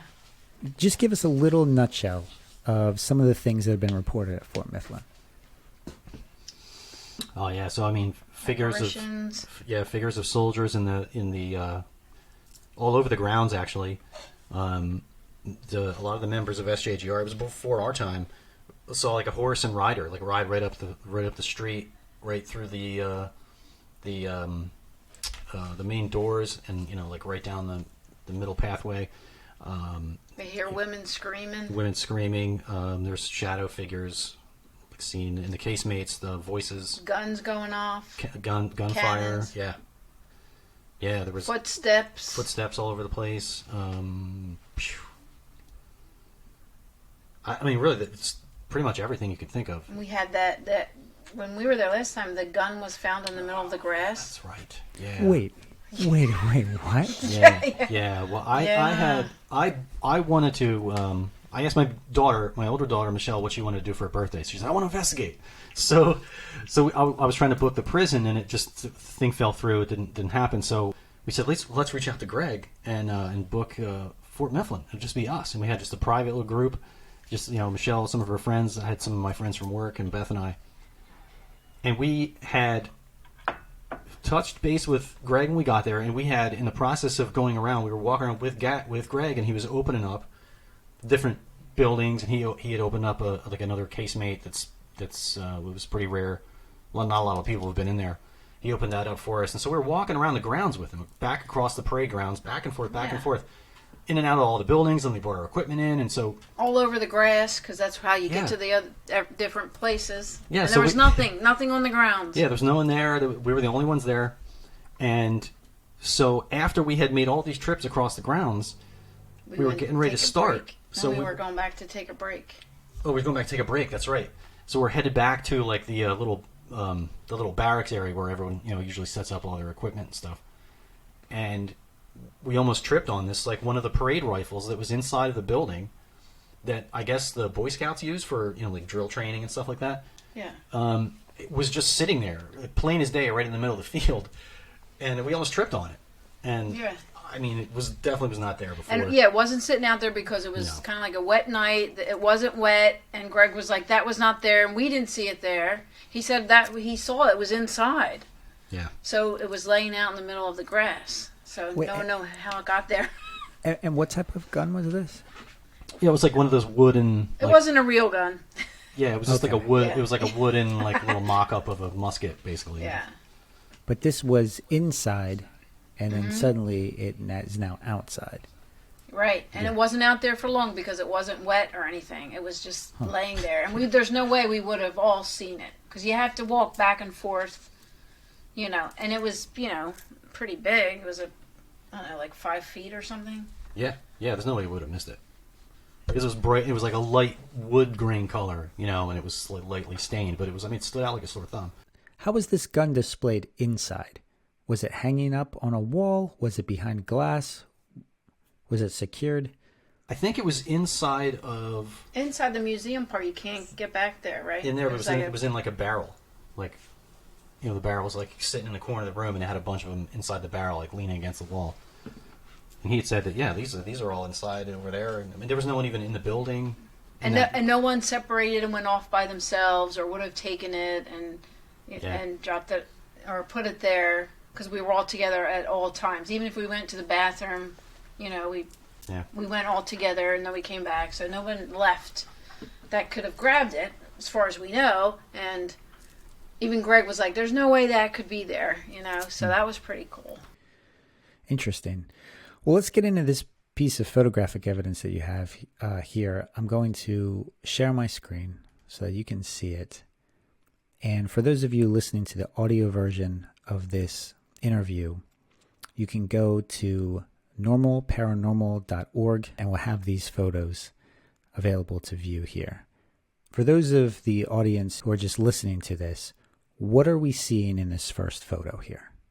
Okay, so here you're seeing the view from the back wall of the powder magazine, which is out on the grounds, and it's a bunker, basically, that was the place where they stored their casks of gunpowder and so forth, and cannon rounds and all that sort of thing.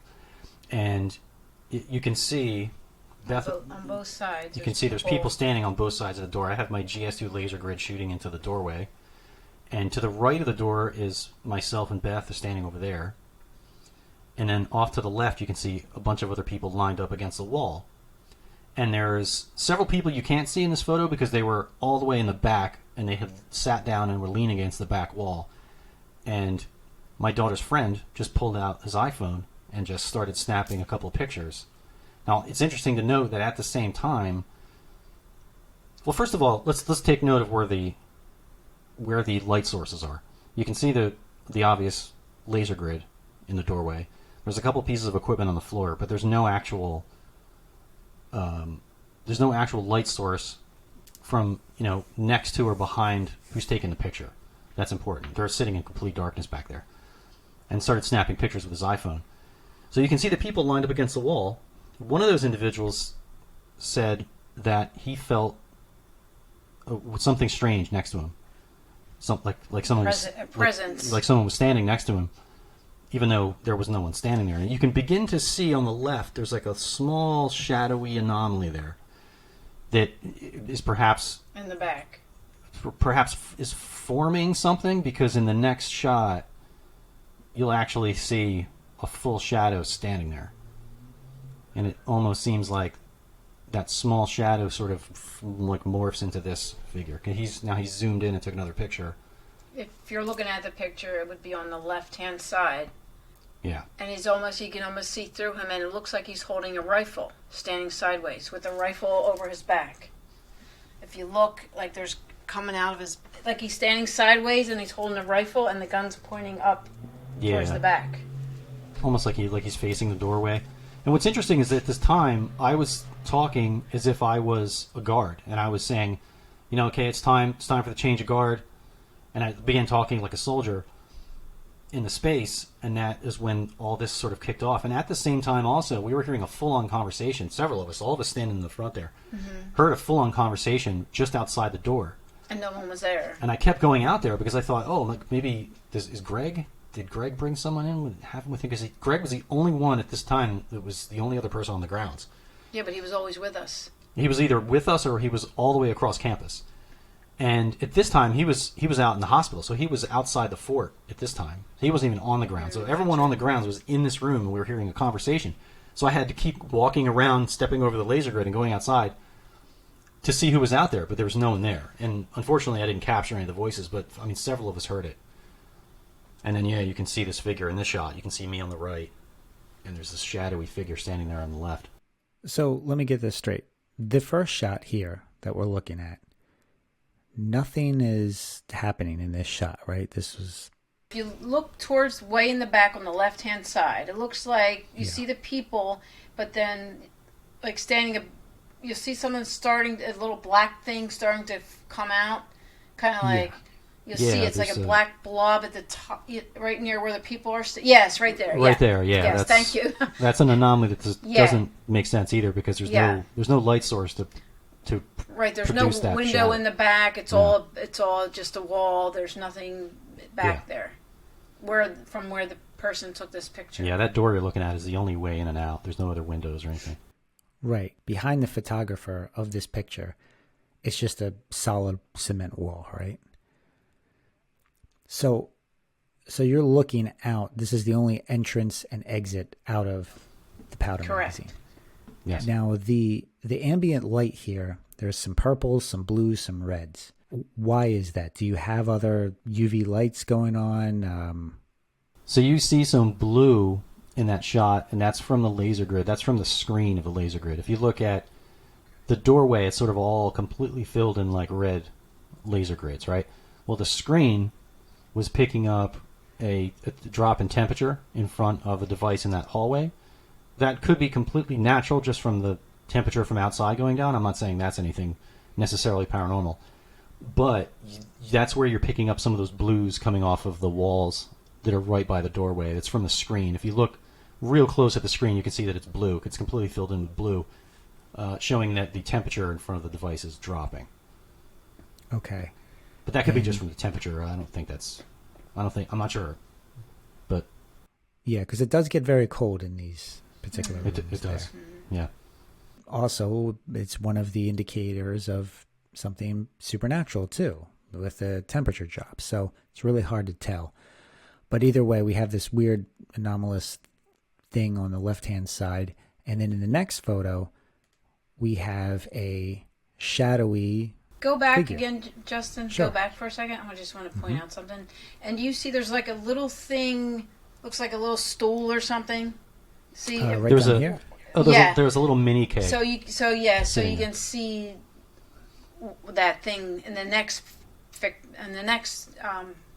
photo was standing next to it. Yeah, So the anomaly is the shadowy figure standing next to this. correct. Yes. Okay. Yeah. And how? What was the time difference between these two shots? It was just a couple seconds. Just a couple seconds. Yeah, he was taking pictures Just clicking. just in the dark. Because we tell them to take in 3, you know, take 3. Bracketing, Most of the time right? when they do that. And you do that because you want to make sure that there wasn't something anomalous that can be explained.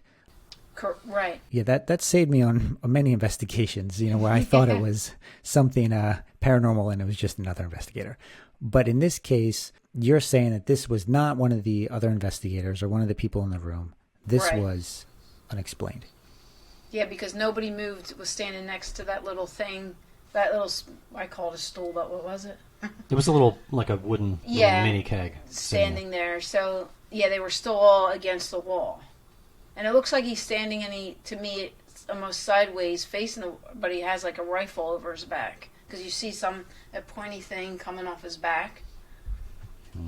Yeah. Yeah, this is certainly very interesting. It's a curious photo. Of course, there's going to be people who pick this apart, who say, Sure. well, you had people standing on the side of the room.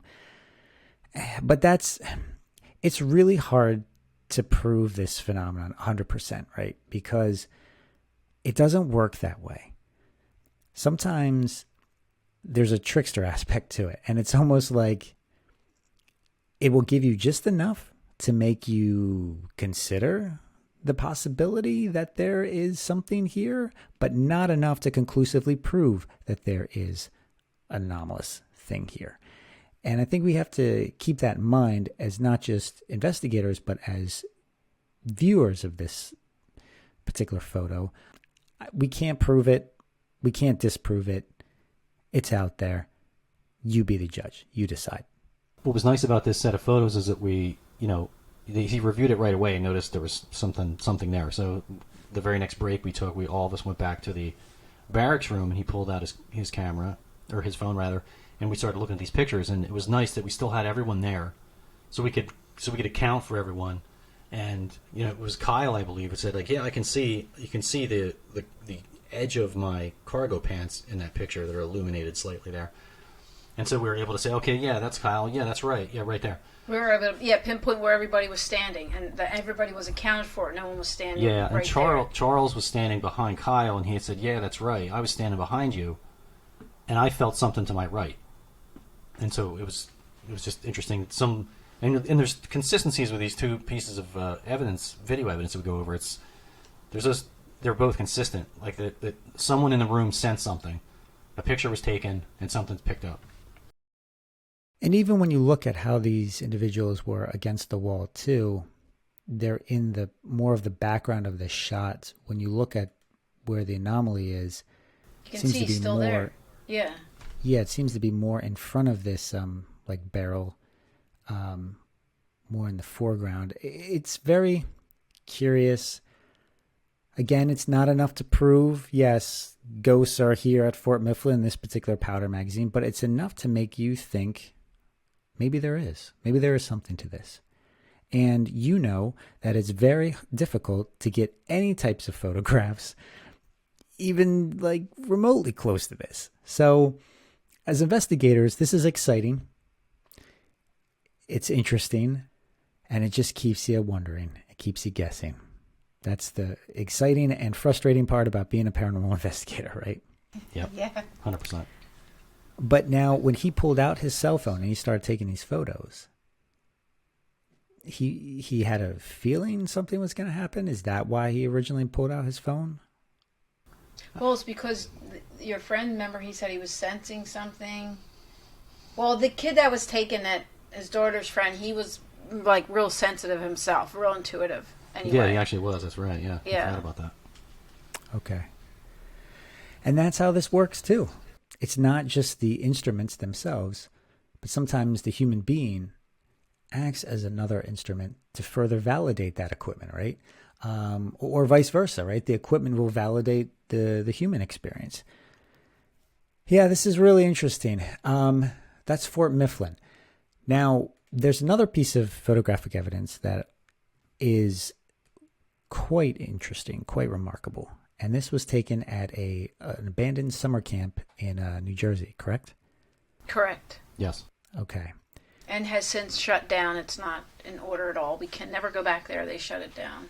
Not enough really? funding. Not enough funding to keep it up. It was a Okay. camp for the blind. They used to bring them in from New York City, and yeah, so they had to. Unfortunately, they had to shut it down. But we're fortunate enough to get in there to investigate. Yeah, it was our plans to go in, investigate, capture a bunch of evidence, have a little public reveal, and then hopefully open it up and like you really open it up to investigations and public investigations to help raise money. But I think we just came along like too late in the process or whatever, and we never really got our chance to do that, because I mean it would have been a hit because the place was amazing. It was huge. It was like your classic horror movie summer camp because it was abandoned and trees coming into some of the buildings and stuff, but some of it was still intact From the enough. 1920s. It was from a long time. Yeah. But a lot of it, the dorms were still intact enough that you could sleep there, and there were bathrooms and stuff. And Yeah, there's cottages. That one was from Yeah. the 1800s. That's still intact. yeah, Wow. Yeah. amazing place. So- and there, yeah. What's the context of what we're about to see? One of the outbuildings on the property was this boathouse, and the individual, the head of the board of directors was there, and she told us like, oh yeah, there's some of Paul Newman's old boats are still in that building. And we're like, oh really? That's cool.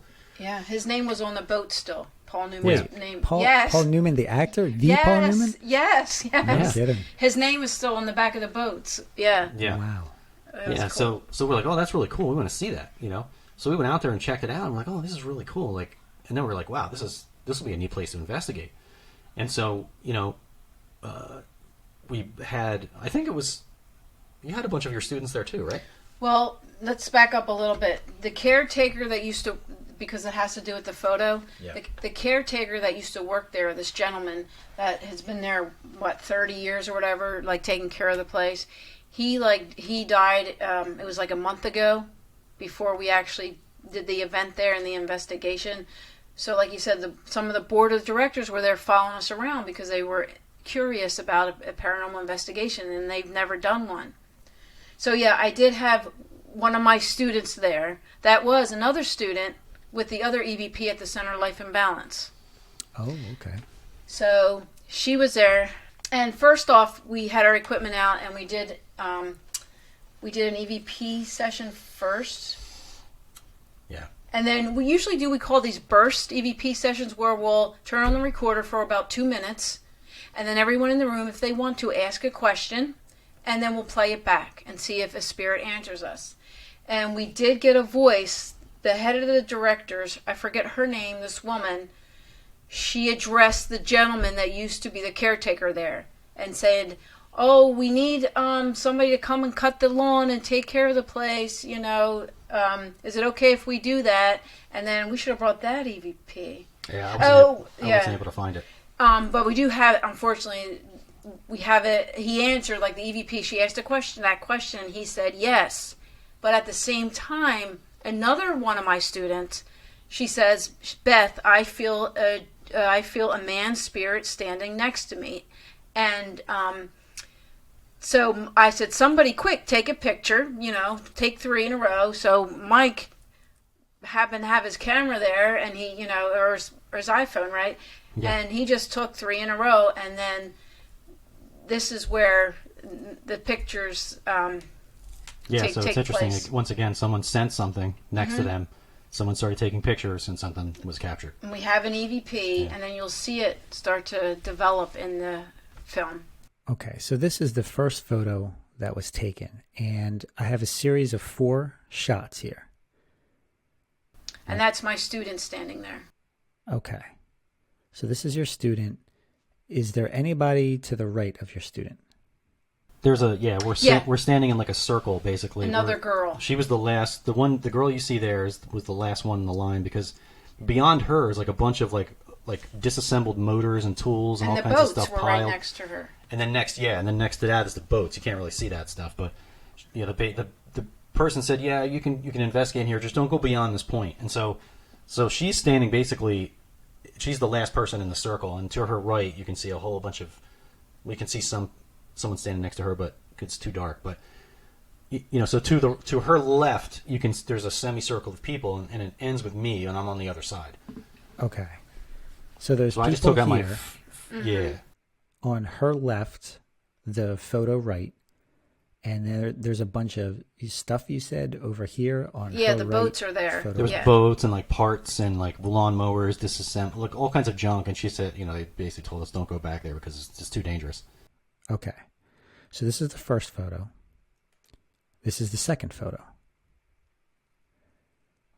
We see one of these people who is present in the room. Right. Yep. Her friend, actually. It was her friend. Okay. But then behind her, there's something.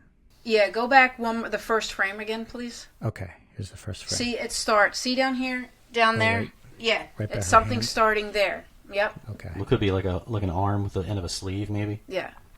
And then Okay. It's hard to tell, but and then the next one up top there, and then the third one. You can see a face. I can see it, and a lot of people. yeah. There's like a nose, a longer face, 2 ears, and like a black coat and a hand. And she said, Kayla said, "Oh, I feel a tall person standing next to me." And the board of directors woman said he was a tall man. Wow. Okay. And then here's the fourth photo. Yeah, you could see it. Yeah, this is really interesting. So let me go through these photos in order again.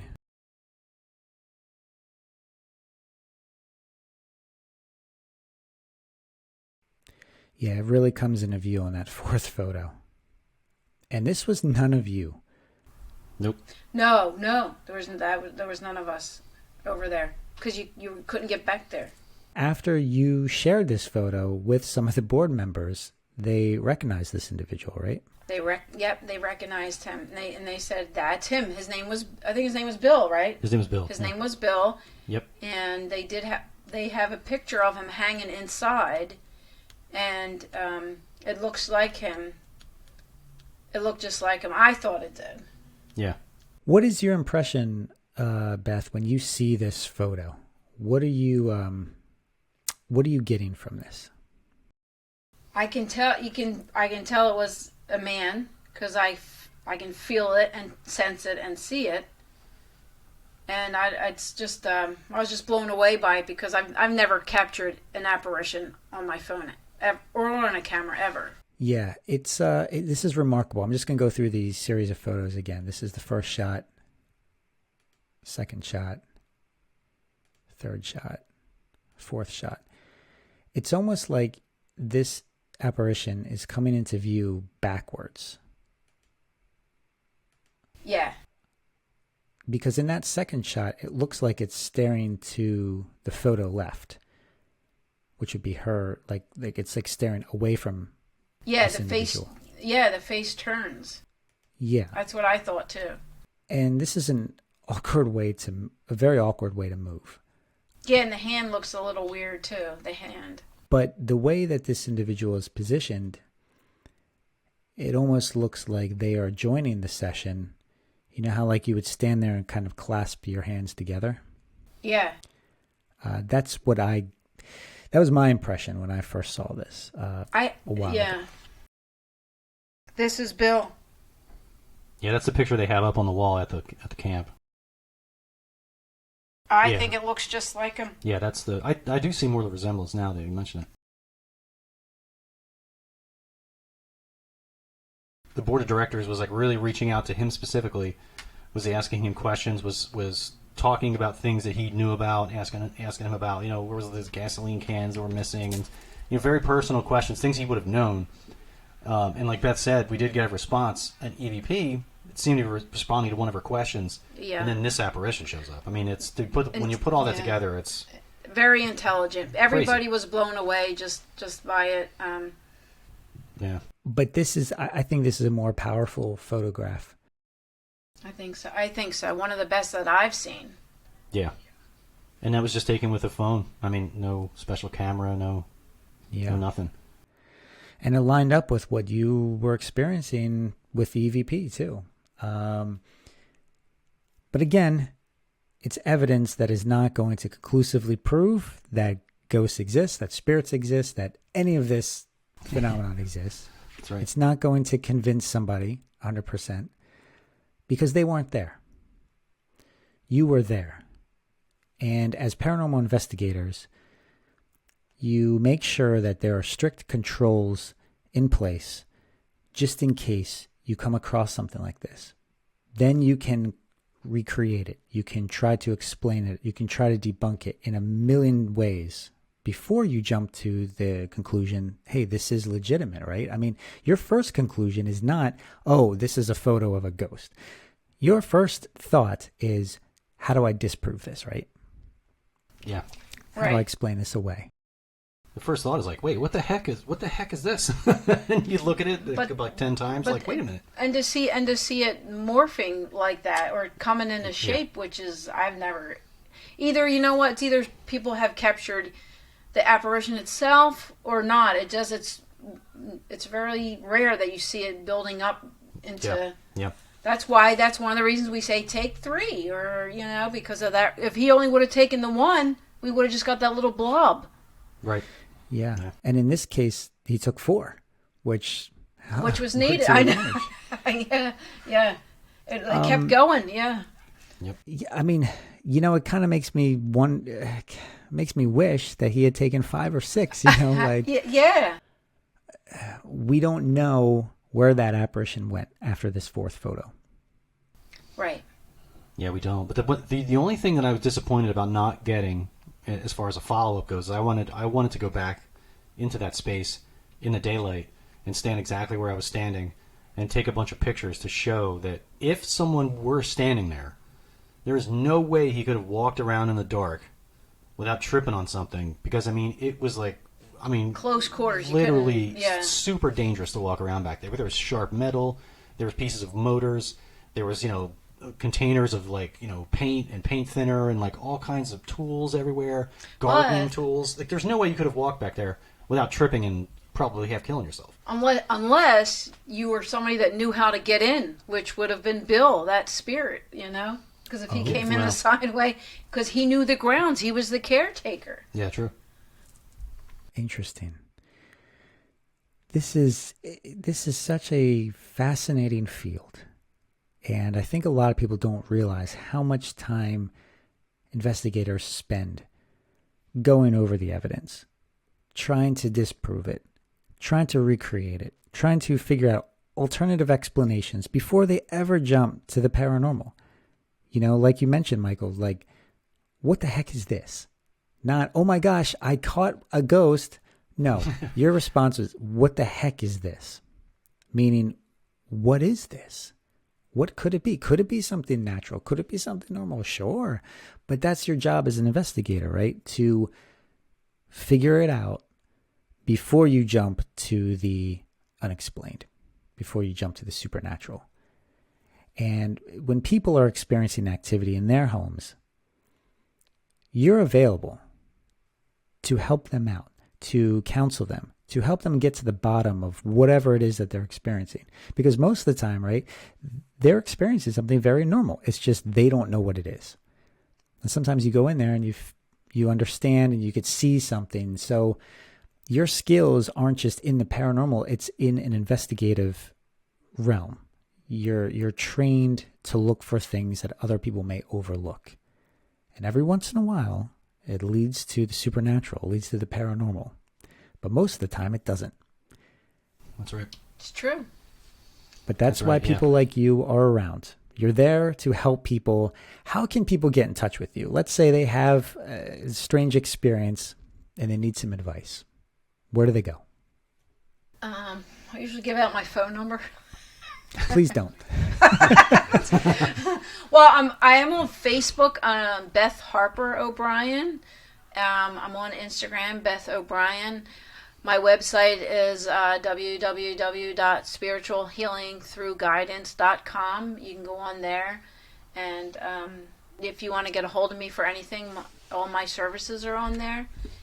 And what about you? You're on Twitter and Yes. Instagram. Yes, I'm on Twitter most of the time at In the Bunker Cast, and yeah, I get messages sometimes from people that reach out. They see pictures or something I post, and they'll reach out and ask questions and stuff. But most of the investigations that we get pulled into, pretty much mostly goes through Beth, because the good thing about her taking the calls and speaking to the person up front is like she's already getting reads on stuff before anything even happens, before you decide whether or not we're going to go to the place. She can sense right away if it's legit, if someone's really, really scared. That's pretty obvious.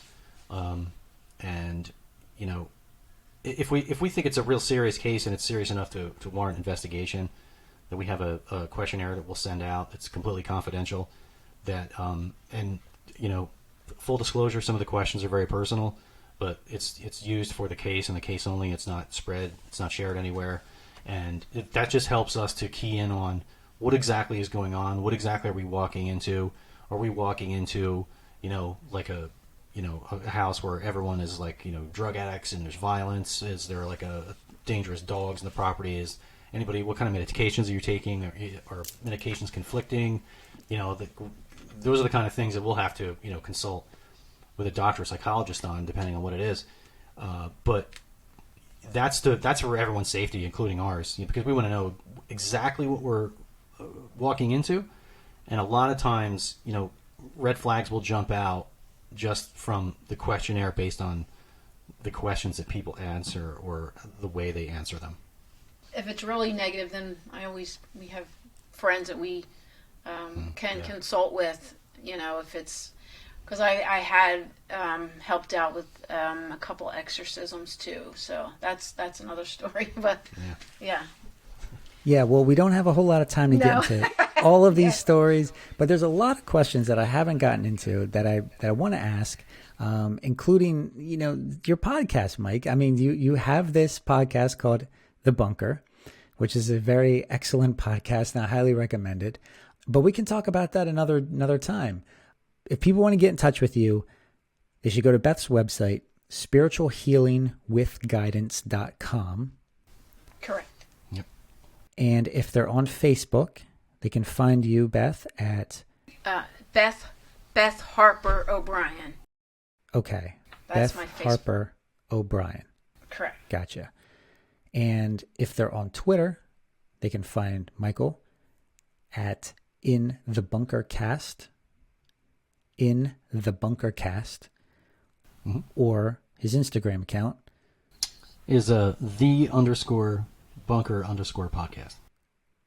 Gotcha. So that's the_bunker_podcast. Yep. So a lot of ways to get in touch with these two individuals. The easiest, go to Beth's website, spiritualhealingwithguidance.com. Send her a contact form message. Get in touch with these two. They know what they're talking about. They're experts in this. They have experience in this. And understand that whatever you're experiencing, they're going to get to the bottom of. They may not have all the answers for you, but they're at least going to point you in the right direction. And we need more people like you helping out in this space.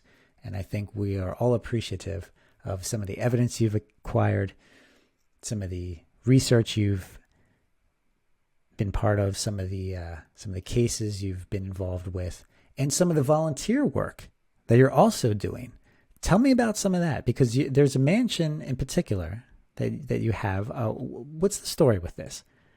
Well, it's called West Hill Manor, and it's in Burlington, New Jersey. It's from the 1700s, and it's a diamond in the rough that it just got on the Historical Society 2017. And we are running paranormal investigations there. It's only been investigated a year now, not even a year. Yeah. On Fridays and Saturdays. It's westhillmanor.org. And if you go on there, you can read all about it and the history about it. And if you want to do a paranormal investigation, it says contact me, which is Beth O'Brien. And all the money, it's $30 a ticket. It all goes back into West Hill Manor. We don't make any money because we love what we're doing. It all goes back in to them to help with the upkeep. Yep. So that's westhillmanor.org. Correct. It's westhillmanor.org. So you have that website to get in touch and learn about this place, that they're doing volunteer work, that they're having these public events that they can people can attend. June 24th, we're having an event there, psychic healing event with crafters, and then at nighttime we're going to have a paranormal investigation. Mm-hmm. So if you want to be a vendor, you can get in touch with me. It's on Eventbrite also, if you would like to become a vendor. So go to Beth and Mike's website. It is spiritualhealingwithguidance.com. Go there, learn about stuff, get in touch with them. Beth and Michael, thank you very much for being on this show. It's a pleasure talking with you. Great conversation, and we'll have to have you back. Yeah, thank you for having us. Yeah, thanks, Justin. This was awesome. We appreciate it.